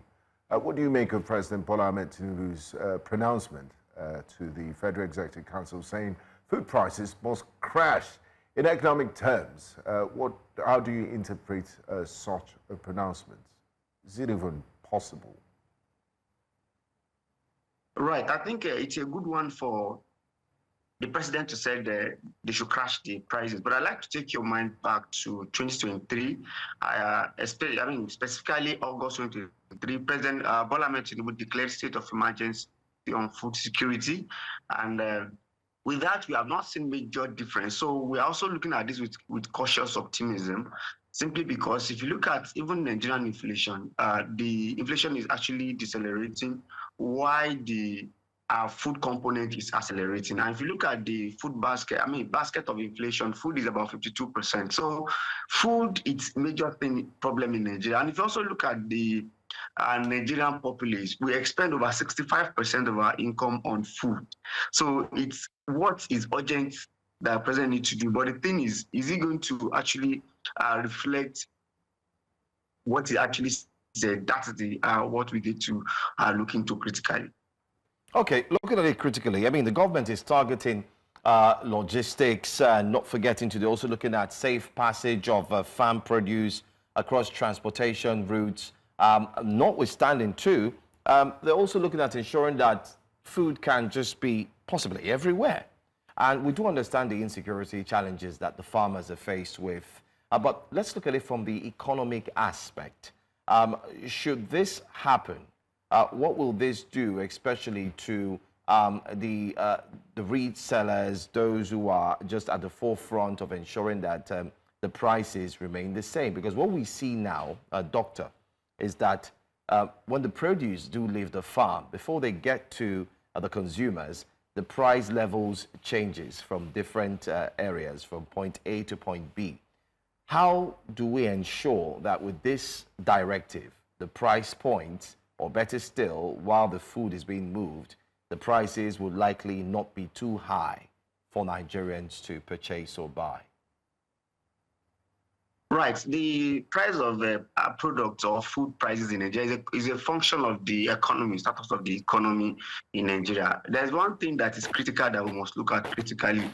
It is what we call food supply chain. So what is supply chain? Supply chain simply means the movement of food commodities from the farmers down to the consumer. So what happened in between is what we call logistics. So these are the things President needs to come in to actually work on. I can tell you practically that farmers who produce food, maybe in Kebbi, a bag of onion, for instance, it can be maybe 50,000 naira.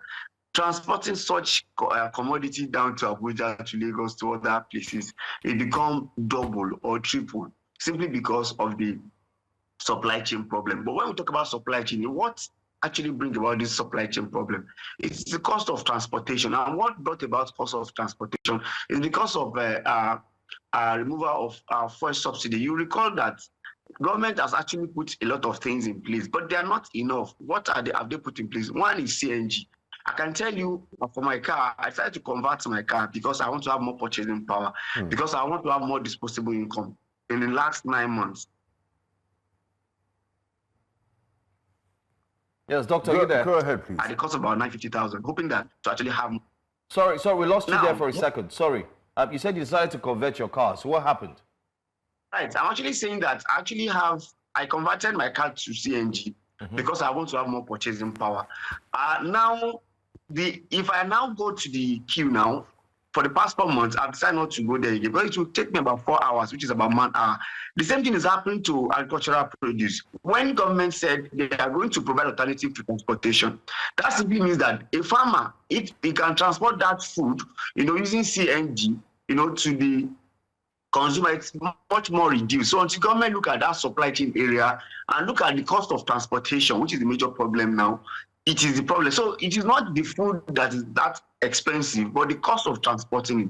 And that's why I said energy security means a lot. So to have food security as President said in 2003, perhaps let me also bring about this also. To have food sufficiency, government must also work alongside the state, the subnationals, because the real farmer is subnational, and that's when he declares the emergency. Then some of us are saying that you have to do all-round season farming to have that food sufficiency, and you have to work on transportation. So these are the things that they must make sure they put in place. And can also take you back to past government of President Jonathan. You recall that Akinwumi Adesina was the minister. There's a way he actually helped in terms of provision of fertilizer and what have you. You also recall that during President Muhammadu Buhari, there's also what we call anchor borrower. Most of those things have been eroded. Though I read that President is developing, they call it farmer head something scheme that they're actually looking at. Until they are intentional, that's when we can have food sufficiency in Nigeria. Now, Doctor, Nigerians watching this at the moment will be excited. If we could realistically put a timeline as to when we would begin to see this reduction in the price of food, because the survey done by the Nigerian Bureau of Statistics says a lot of households spend majority of their money on food. So food is very important. Is very important in the lives of Nigerians and also their disposable income. If we could put a timeline to this, realistically, when do we expect to start seeing, a drop in prices of food if the government does the things that it says it will do? Right. So realistically, to say that we will start seeing it, because let's go through the inflation. You can see that consecutively food inflation has been increasing. We are supposed to even have a better one because this is the farming season. This is where we have some of produce coming out because of the rainy season, like corn, like tomatoes and other farm produce are coming. So this is the time we're supposed to even have reduction. So if we don't do something very, very urgent, we may have it more when we get to dry season, when we don't have. So realistically, government must make sure that they work on transportation. So if we have transportation, people can transport those items now, we can have it. So if you ask me now, I would say, well, this year, I can't say, but let's see first quarter of next year, we will start seeing the results of this. When you put up a policy or a framework, it may not start to work immediately. So with this promise, let's see maybe first quarter of 2026. First quarter of 2026, that's like not too far off though, but it seems a bit long for Nigerians to wait. Just but it's not far off. Yeah, that is if it's based on the condition, if they do what is expected of them. But have we seen any track record of the Federal Executive Committee or Council rather, the meetings where it has delivered urgent economic relief to citizens? Have we seen any of that? Can you hear me? Can you say that again, please? Yes, I said, have we been able to record any, have we ever been able to see any track record of any positives, let me put it that way, that's come from a Federal Executive Council meetings that has helped the economy one way or the other that you can remind? I got worried, and I will tell you why I am worried. Because, when you are bringing framework or policy, you must follow it with action. You recall that during President Muhammadu Buhari, we gained some level of sufficiency in rice production. And I'm afraid that has been eroded now, because if you look at the border, it has been open to an extent for such products. So most rice millers and what have you are closing shops. That's something we must be worried about. If you are following a policy, we must follow it down so that you have enough sufficiency. So for now, I don't see any magic that we can do. We must follow it, and government must also, like I said, if there is a declaration of food security, declaration of emergency of food security since 2003, and this 2023, that's 2 years ago. Immediately President Bola Ahmed Tinubu become president in August specifically, and we have not seen the result as 2025. That's a worry.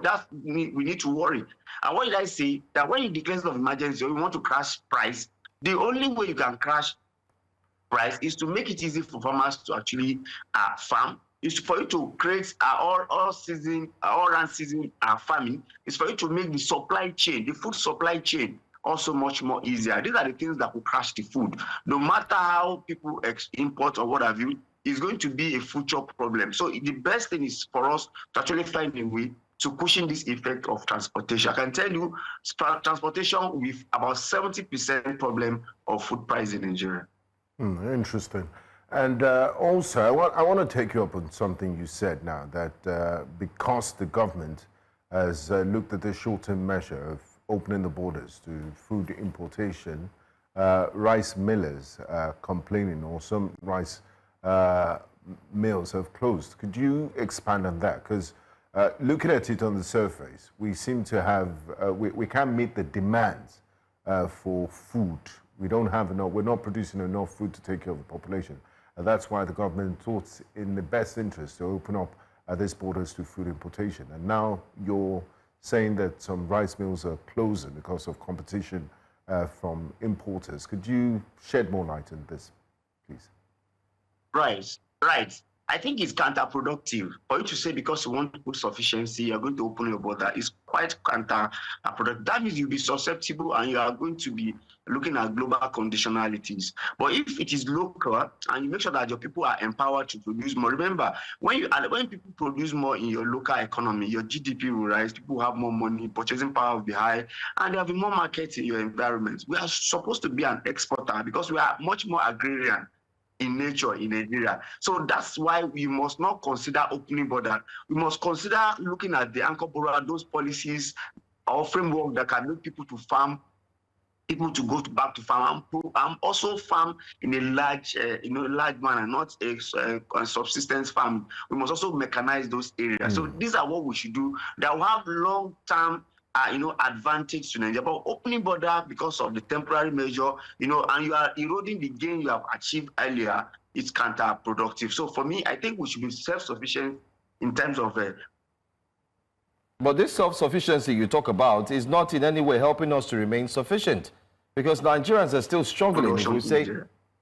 I said this self-sufficiency you talk about is not helping Nigerians to be self-sufficient in any way, because like my colleague just said now, the demands are higher and the farmers, the food is not going round. So maybe a little opening of the border would help to, first of all, don't you think we should, first of all, in other words, cushion the effect, try to tame the situation as it is now, ensuring that there's a lot of food going around first. We know it's going to have an adverse economic effect, especially on the pockets of Nigerians, because exporting and bringing it in, whether we like it or not, I'm not an economist, but of course it's a no-brainer. We know it's going to affect their own sales and profits. But then again, if that can be done, just to cushion the effect and ensure that the prices of food will come down, people would have enough to eat, and then in between, you mentioned the Anchor Borrower Program, maybe a new program to help the farmers, grow some more, provide them security.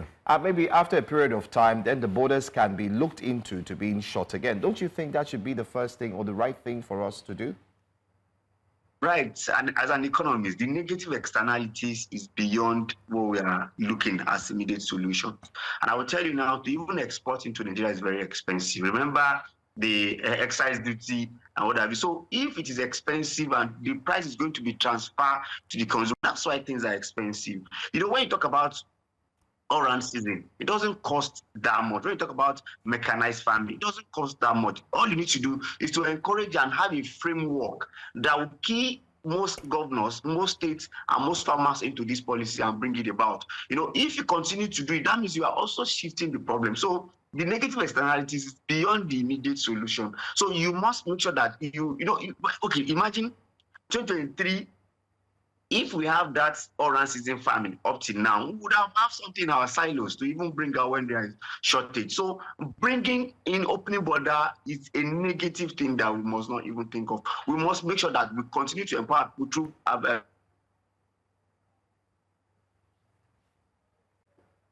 Hello, Dr. Ilias. Availability of fertilizer, yes. Availability of funds. Okay, a country like Ethiopia, their basic business is farming and air transportation, and you can see that they are doing very well because it is intentional. So government should design a policy that will trickle down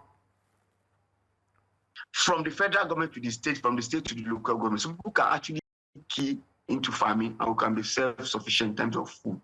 Now, finally, Dr. Ilias, from my end, my final question, beyond government policy, what role does the private sector, or should the private sector play in this, particularly looking at logistic companies?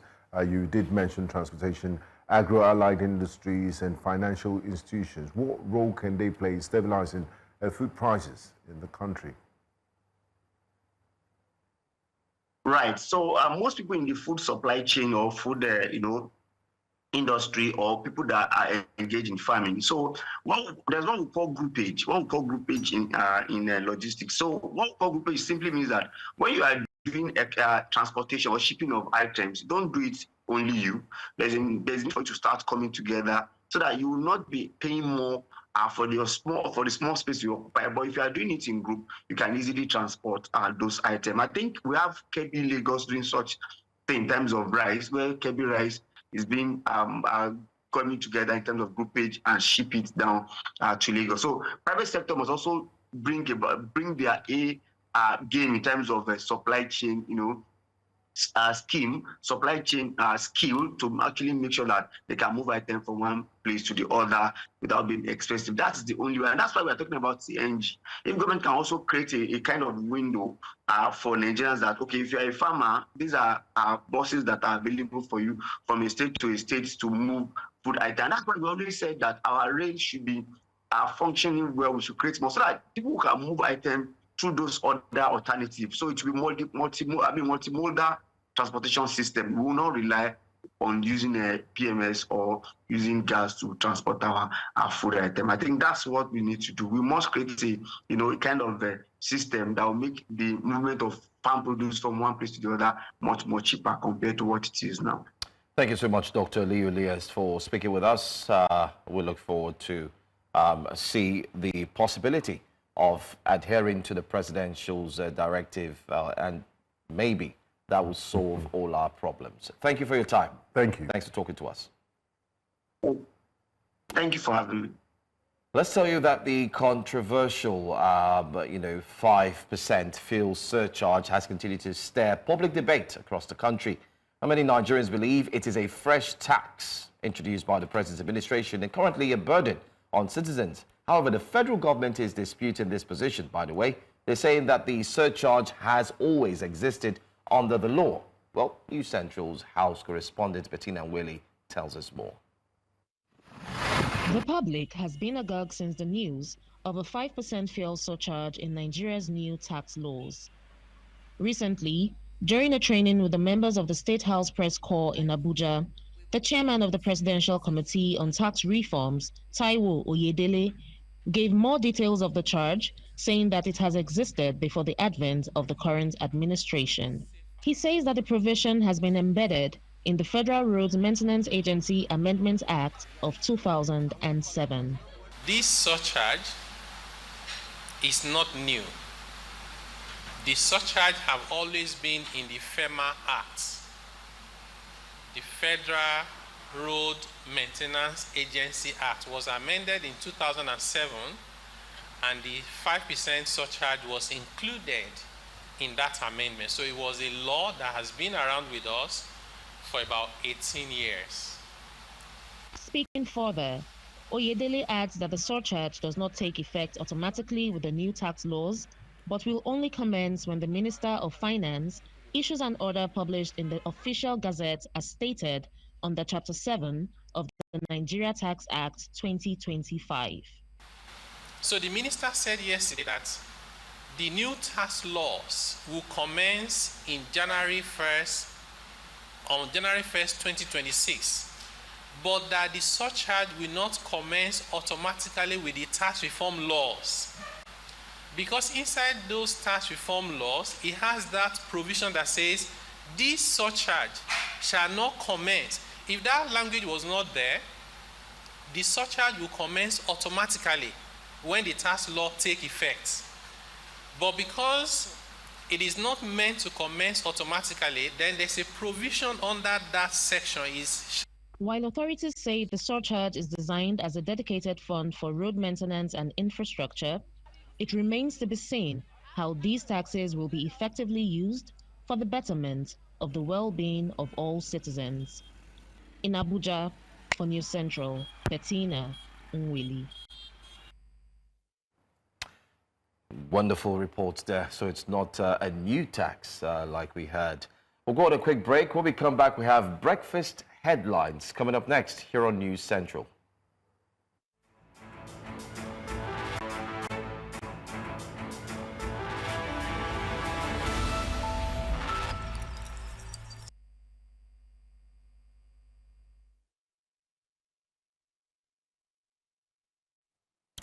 We begin breakfast headlines this morning by taking a look at the looming industrial action in the nation's health sector. Nigeria's resident doctors are once again threatening to down tools, this time for 5 days, starting at 8 a.m. on Friday, September 12, if the federal government fails to meet its demands. The Doctors' Union, NARD, accused the federal government of failing to meet its promises, especially the disbursement of the 2025 Medical Residency Training Fund. They are also demanding unpaid salary arrears, specialist allowances, and proper recognition of postgraduate certificates. Despite earlier deadlines and a 10-day extension, the government is yet to act, and over 2,000 doctors still haven't received their expected funds. Let's now move to politics, where the Independent National Electoral Commission, INEC, has cleared 14 associations to move forward to their bid to become fully registered political parties in Nigeria. This was announced by INEC National Commissioner and Chairman of Information and Voter Education, Sam Olumekun, following a meeting held on Thursday. According to him, INEC received a total of 171 applications. After a thorough review, only 14 met the basic legal and regulatory requirements to proceed to the next stage of registration. Groups like the African Transformation Party, ATP, All Democratic Alliance, ADA, ADA, and Citizens Democratic Alliance were among those cleared. The Commission noted that the remaining 157 groups did not meet the necessary conditions, and all applicants will be notified of the decision within 24 hours. Members of the House of Representatives on Appropriation have expressed concerns over the federal government's slow budget implementation.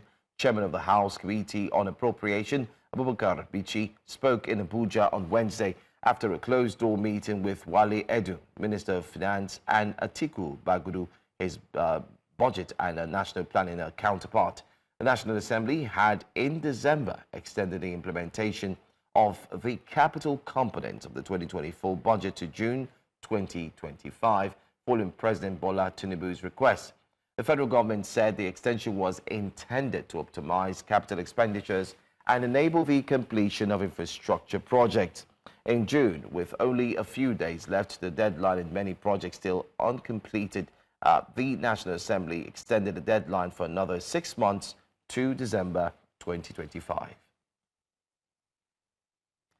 Moving on to our next story, let's also tell you that a chartered accountant, Akin Fatuke, spoke to us on the implications of the delay on the economy as expressed by the lawmakers, and he did share his thoughts. Take a look.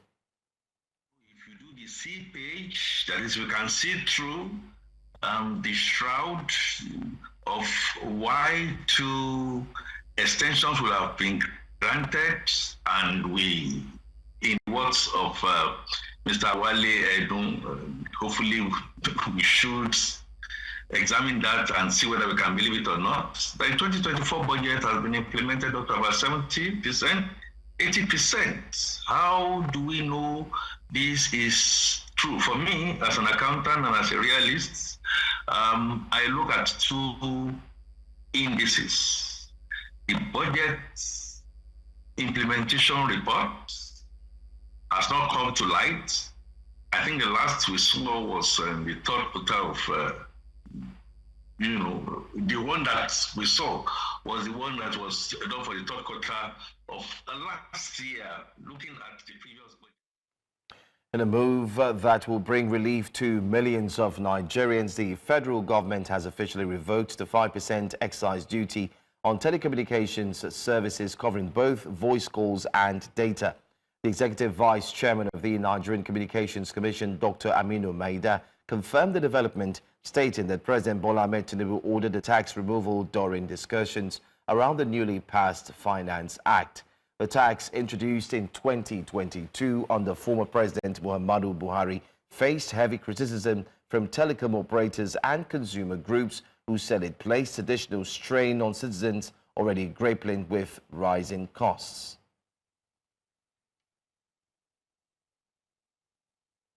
South Sudan's Vice President Riek Machar has been charged with murder, treason and crimes against humanity over an attack on a military base that killed over 250 soldiers. A fragile power-sharing agreement between President Salva Kiir and his first Vice President Machar has been unraveling for months in the world's youngest country. In early March, a militia from Machar's ethnic Nuer community known as the White Army attacked a military base in Nasir County, Upper Nile State in the northeast of the country. The government says that he was responsible and has now charged him and 20 others with murder, conspiracy, terrorism, treason, destruction of public property, and crimes against humanity. You're welcome back to Breakfast Centre. It's now time for us to look at the newspaper headlines. And joining us to analyse the front pages of the newspapers is the Head of Research and Monitoring at News Central, Mr. Abdulatif Ahmed. Thank you so much for taking time out of your busy research. I can see your hand is hard working this morning. You've been doing research. Good morning. Yes, thank you so much for your time. And it's great to have you here. So let's get straight into it.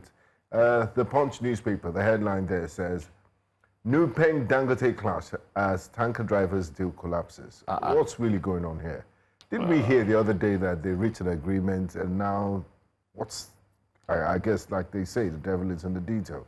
The writer says, Dangote refinery says union membership not compulsory as New Peng ponders fresh strike. Marketers adhere to MOU NLC warns refinery against agreement breach.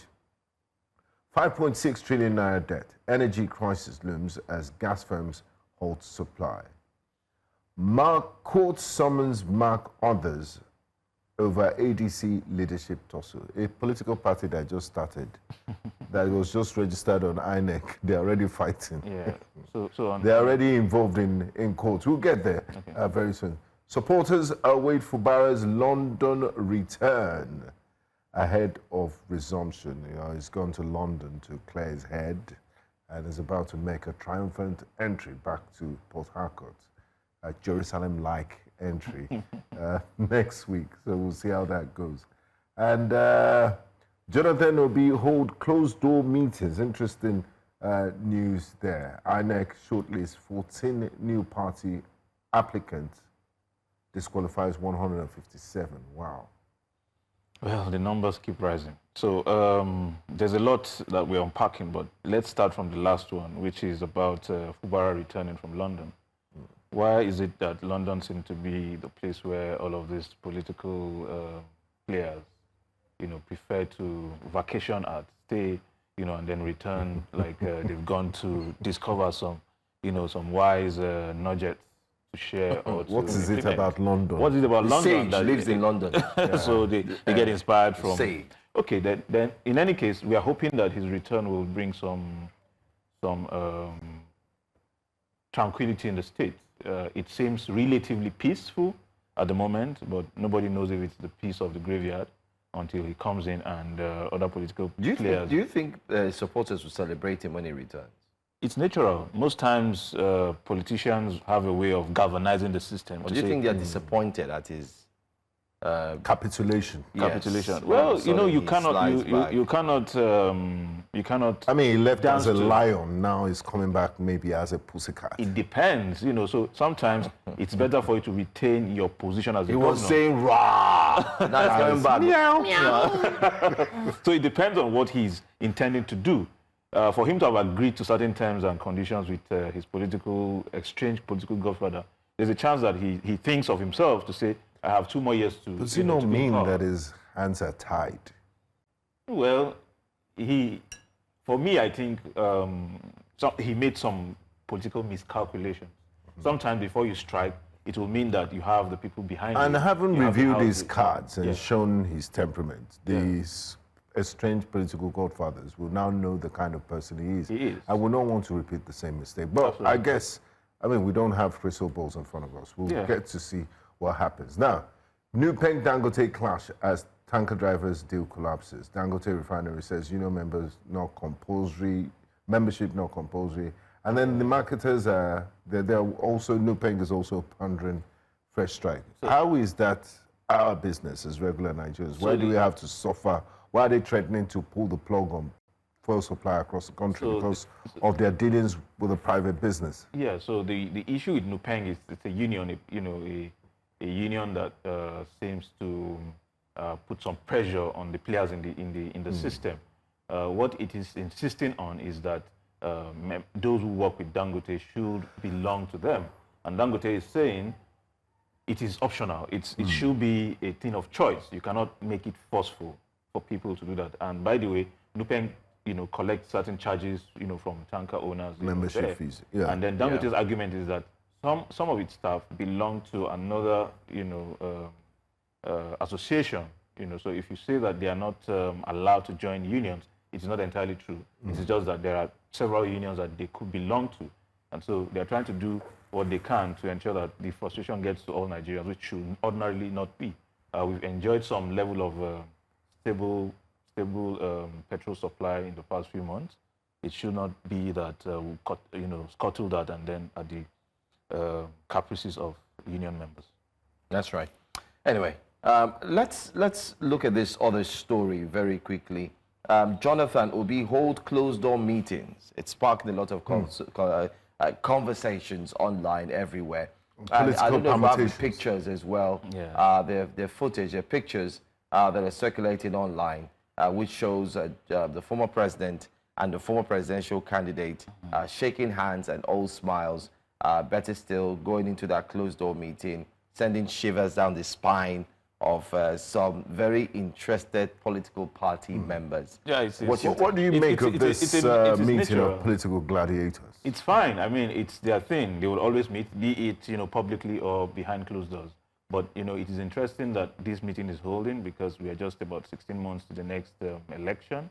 That means we've cancelled 2025. I mean, 2026. 2026 is just 12 months, and then we have a few months to end this year. And once you get to January, you're talking about elections. So we have a few months. Campaigns begin in 2026. Yeah. But of course, they've started showing their hands. And INEC is one in them. Yeah. Now, as a research analyst with over a decade of experience, one of the best in the industry. Thank you. Can you help us use research to find out what they might have been talking about behind closed doors? Is it related to politics or because the background, the picture we saw was the Goodluck Jonathan Foundation. So maybe they're talking about plans of how to improve the work and expand the work of the former president's foundation, are not necessarily politics. Yeah, so that is it. So most times when political gladiators meet, the assumption is always that, okay, the conversation is around politics. You get something they could have done via, phone calls and all that. But sometimes it sends certain signals of alignment or realliances. For Goodluck Jonathan, he's been basically an elder statesman, not really aligning with any of the political parties. As other heads of states have done. So we can't tell really what they were discussing or what's on the table or what the cards are. But we can assume that it is something for the betterment of the Nigerian people. Then, the second leg of my question, do you think former President Goodluck Jonathan, because a lot of people have been, putting his name out there that he will be a joker for the PDP if he throws in his heart into the presidential race. Do you think, and would you advise him to contest?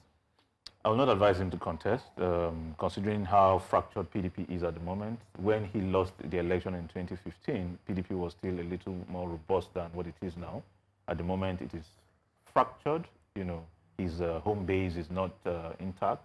Only 2 states in the south-south are PDP states. So I don't really see how he's going to be able to align the right forces and then have sufficient muscle. But his popularity, people look back at his time in government now, given the luxury of hindsight, and say, wow, things were much better then. You don't win an election merely on the grounds of popularity. You need structures. You need systems. You need people who will deliver. You need people who will make promises and deliver on their promises. And don't forget that some days ago he did mention that he had a lot of people betraying him. So you can't tell what is he going to offer at the moment for which political gladiators will not betray him. Anyway, let's move on to another paper very quickly. Let's go to the Tribune. The Tribune there, the front page says, fresh crisis hits Dupeng, Dangote MOU. Union accuses refinery of violating agreement and so on and so forth. How many days agreement? We've taken that already. Let's see another one. 2027, political parties may rise to 32 as INEC considers 14 for registration. CBN unveils Vision 2028 to promote inclusive payment ecosystem. Also, pretty much nothing more from the front page. And then again, 2027 suspense as Jonathan Obi meet in Abuja. This is like saying... it's giving Nollywood vibes. You just need to put in that soundtrack. The issue with political parties, sometimes you want to really understand why do we have political parties springing up every now and then. When you have existing political parties that have no clear-cut agenda, no clear-cut manifesto, you can't even differentiate them from I wonder if they won't even run out of acronyms and names. APC, ABC, ADC, and all I mean, ADA's also been registered. ADA is part of one of the parties that was registered. And remember, ADA was the political force, or car, rather than political, let me use the word, vehicle, that the ADC wanted to use before. Initially. And then they said, okay, you know what, let's get it registered appropriately. And then they moved to the ADC. And it seems victory for them because INEC has recognized the right people. So what happens to the others who shot videos and said, I am the real chairman of this political party? Or how about SDP, for example? I think we should bring them back on air. Let them come and explain. Definitely. Now, let's take a look at, in the short time we have, the Guardian newspaper. There's a very serious headline there that is shocking. And for the Guardian editorial team to use this as their headline, means it's of very serious importance. Okay, let's look at it. Open defecation crisis worsens. President's 2030 sanitation target. And then the statistics. I don't want to believe this. Only 9% of households have access to basic sanitation service. This is... Delta, Lagos, others struggle with enforcement awareness. 48 million still without toilets as cholera, diarrhea, kill over 100,000 children yearly. These are very avoidable diseases. And North Central leads in prevalence, followed by Southwest. Why? And I'm sure to you, gentlemen, because you're residents of Lagos, you see every day somebody must be doing something their business. And it's disgusting. I don't even know if these people don't have any level of self-dignity. Some of them even do it while facing the road.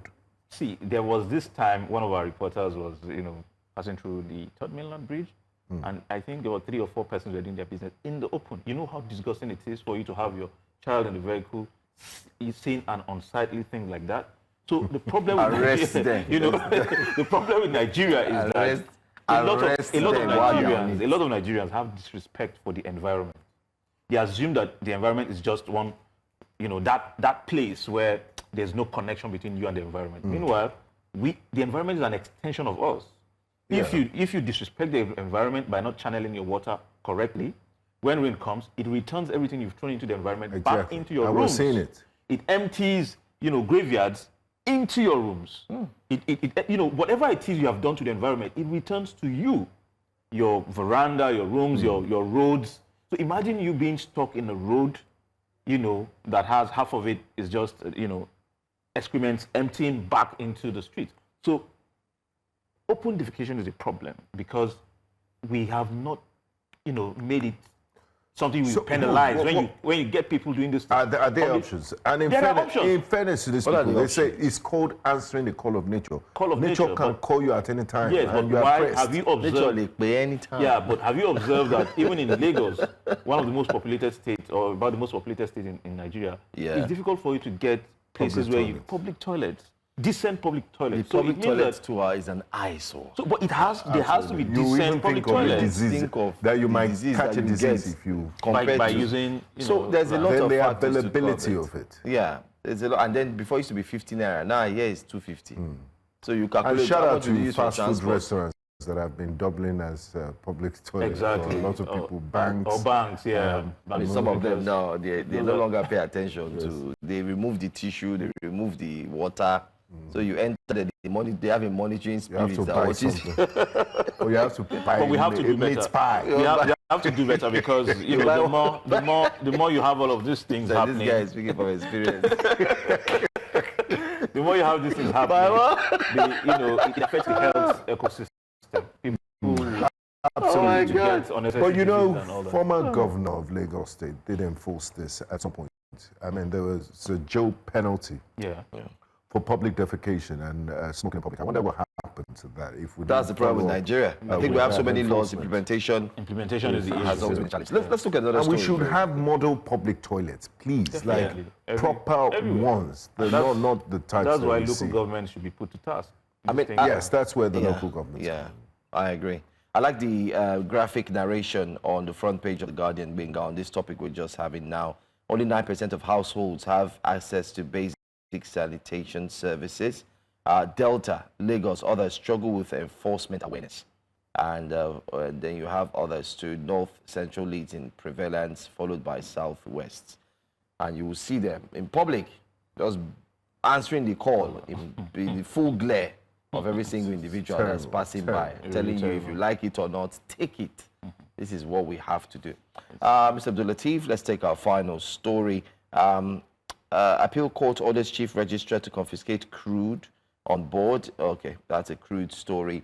Implementation of 2025 budget begins in September, says federal government. INEC rejects 157 applications, clears ADA, 13 orders for registration. Banks, FMCG customers top FCCPC's 9,091 complaints, 10 billion naira recovery. We spoke about that earlier. Spoke about that. So I mean, banks and FMCG. Not surprised that banks are there. Yeah, banks are there too, I agree. But I thought telcos would stop. Yeah. I mean, I don't know what's the for you. Nigerians have always complained about being overtaxed. But let's hope something positive pops up. And in terms of consumer protection, it's one thing to name the banks. What is the penalty for the infractions? Are there compensation mechanisms for Nigerians that are getting subpar services? And I'm surprised the airlines, and there's one airline that is very notorious for not keeping to flight schedule time and all that. And all of that. So beyond, I'm sure it's part of the mandate of the FC. There has to be penalties. There has to be penalties. So we don't have repeat offenders. Yeah, absolutely. Once a company starts spending money as a result of handling these issues of frequent complaints, and then you have to ensure that your team would sit up, or better still, the company itself will have it in their management meeting that, listen, should we lose XYZ amount again going forward, a lot will happen. But because there are no consequences to these actions, that's why a lot is happening. Let's anchor every single thing here on the front page of the newspapers. Thank you so much, Mr. Abdul Latif, for being here with us. Thank you for having me. This is where we draw the curtains and tell you thank you. And to all those who, sorry, we couldn't pick our calls today. Hopefully on Monday, we look forward to have you join us when we take a look at the front pages of the newspapers. And Abdul Latif, as you go back to your office and do more research, I would also like to know the kind of food that they ate behind closed doors. Good luck, Jonathan and Jonathan. As a strong researcher, I'll have to speak with their media aides. Abdul Latif leaves. I also want to ask, do you think Peter Obi is likely open to being a vice? Yeah, so he shouldn't rule out the possibility. But he said he's going for president. So that is what every politician says. Don't even want to. Even Amechi at the moment said he's going to contest for the position. So until they lose at some point, before they begin to say, you know what, let me cut my losses and just stay here. So the most important thing for most of them is to say seize power from, the ruling party. I guess we'll wait and see how things pan out. Thank you so much once again. Thank you for having me. All right, we'll go on a break. When we come back, Entertainment Roundup is next on a Friday. Stay with us.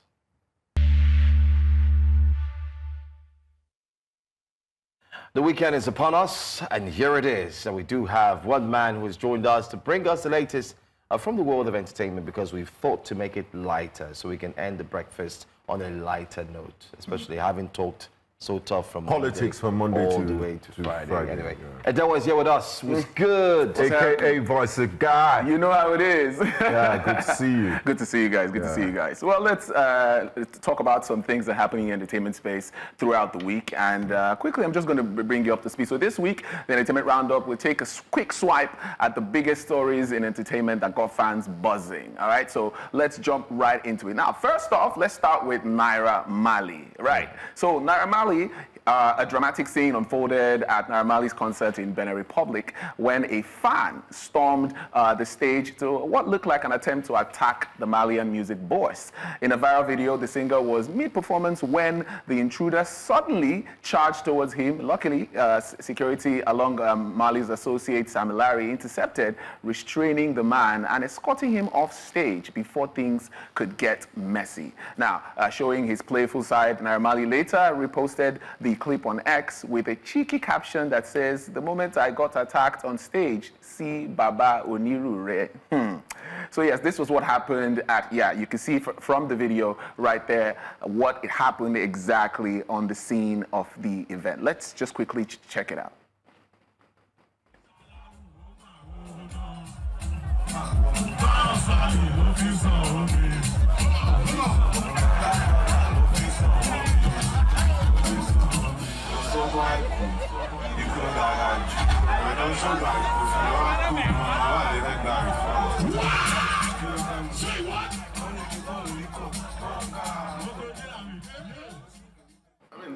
Well, to sack all the bodyguards and security operators, they did a terrible job. If he had a weapon, he would have attacked him, because he got access to him. He touched him, he pulled his outfit, so that would have been a different story if he came up there with a weapon. Yeah, that's why I like Burna Boy. He performs with big shoes. He will match you.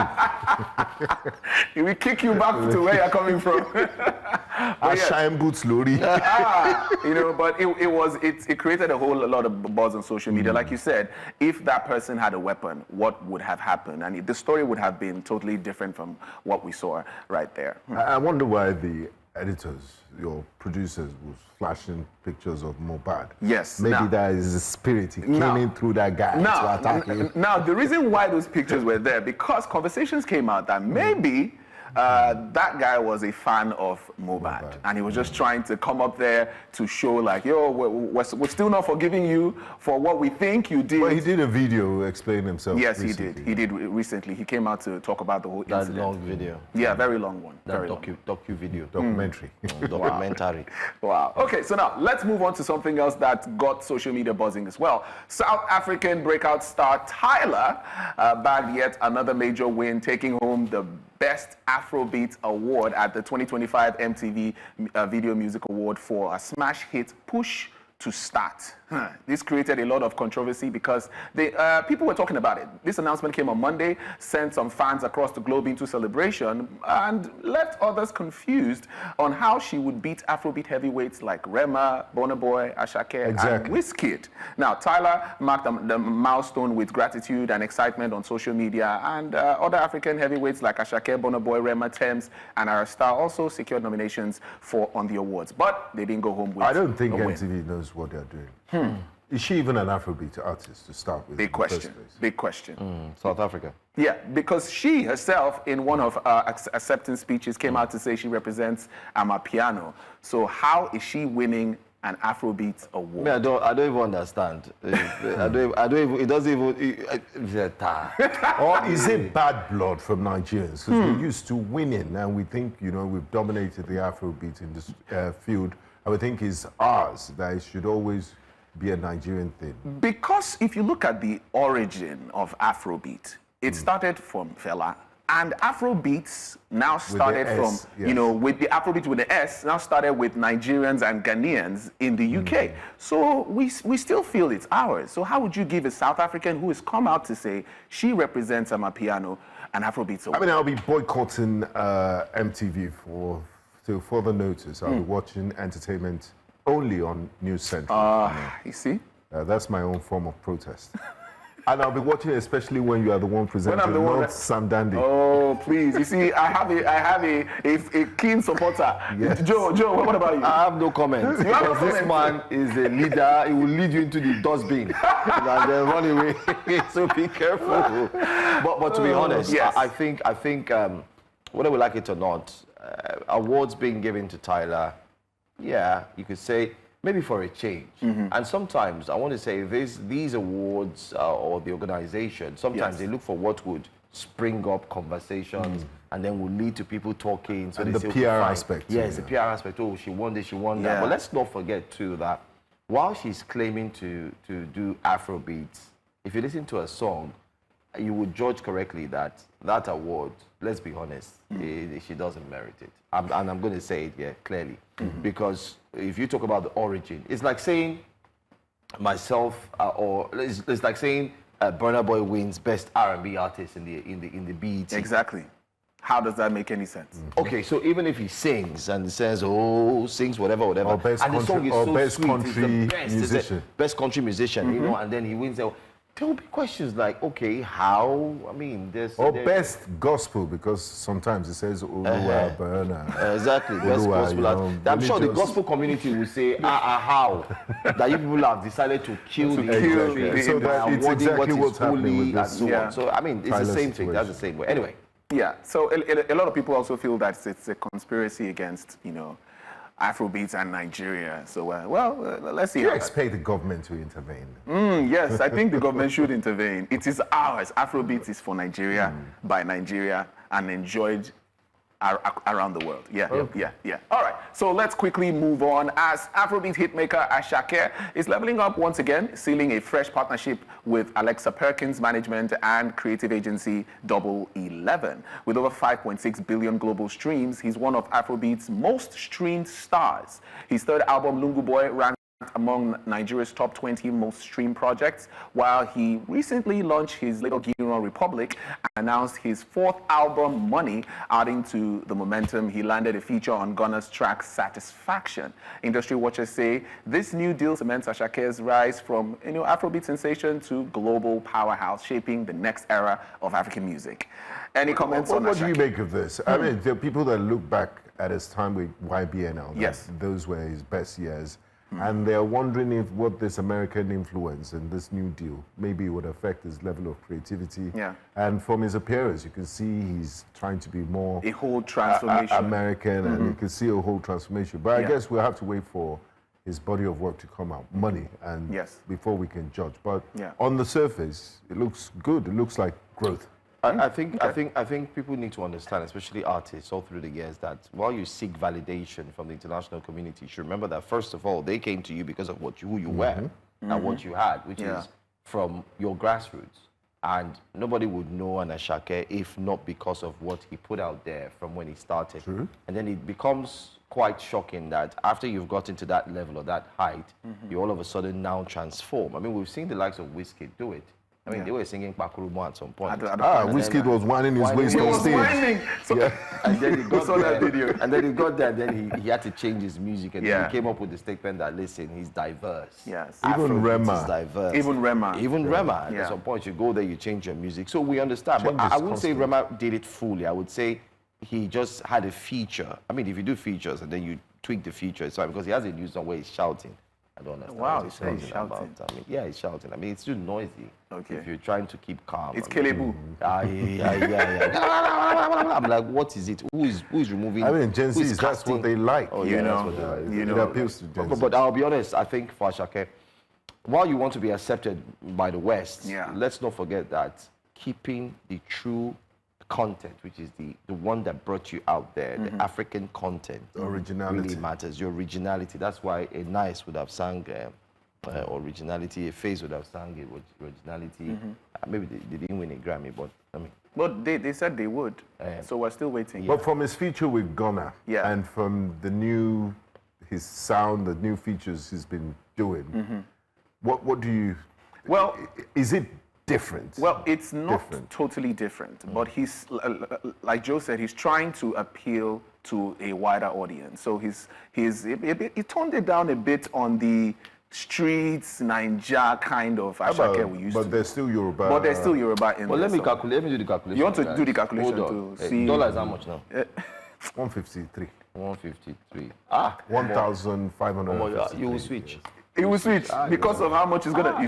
You see. He will rather make Because when you make like $50,000 on a show tour or something, then you come back home and you do the exchange rate. Yeah, but I mean, not to take it away from Nigerian-based artists. They're getting paid in dollars. If they're performing, you think Naira Marley would have been paid in Naira or Sefa he's catering to the UK and Nigerian market, so of course, I'm not going to talk down on you that. can be global from Nigeria. From Nigeria. The US market yet. You think you can be global from Nigeria? Yes, you just fly to your shows and do your shows. And come back and spend the money. All right, so let's move on. Now, this one actually created some conversation on social media as well. As the Afrobeats queen, well, she said she's not. Global Afrobeat superstar Tiwa Savage had made it clear that she isn't entirely comfortable being called the queen of Afrobeats. In a candid chat, the singer explained that while she's grateful for the love from fans, the title feels so heavy to carry alone. According to her, the tag comes with overwhelming responsibility and doesn't fully represent the contributions of other amazing women in the genre.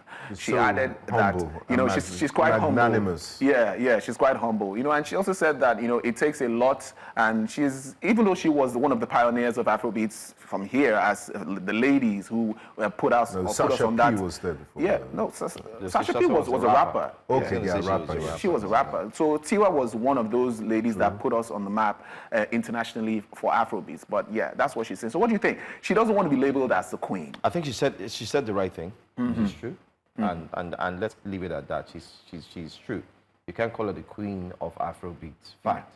Because you have other females who had broken their back to put the music there before she came in. I mean, you had the likes of there was a girl called Queen way back. They used to sing, who sang in the likes of also using the Afrobeats form. You also have Yemi Alade, don't forget too. You have the few. I mean, who are they? It's journalists like you that even give them all this tax. No, but it's not journalists that give them the tax, it's the fans. Because, the fans will want to say this person is bigger than, elevate them to a certain level, like compare them with each other. Big Five. Is the and I think she talked about the big thing. Yeah, she did. She talked about the big three. Very matured conversation. Yeah. But, you know, some people are of the notion that the reason why she said this is because of the fact that, you know, you have more people like Arista, Thames going out there making more numbers. Even at that, I wouldn't attribute Queen of Afrobeats to Thames or Arista. I don't think they are. Okay. I mean, no, it depends on your fan base. You might be queen to, I mean, if I'm a fan of Tiwa Savage, I'll say she's my queen. So there's no... But in terms of globally accepted... In terms of global recognition. The only king in anything is king of pop, Michael Jackson. And period. That's it. Period. Well, and I wonder if Elizabeth Joyce Portable. I'm a baboon. I live in a zoo. Bro, thanks so much. Well, that's it. This guy is a fan of Elizabeth Joyce. I know. I'm a big fan of Elizabeth Joyce, a.k.a. Portable. A.k.a. Portable. I'm a baboon. I live in a zoo. It is well. Yeah. Thanks, guys. Thanks for coming. Self-appointed baboon. Thanks for watching. That does it for our weekend. We're going to have a swell weekend. Want you to have yours too. I'm Joe Hansen. And I'm Benga Bora. And it's the voice of God, Adele. You know how it is. Bye, guys.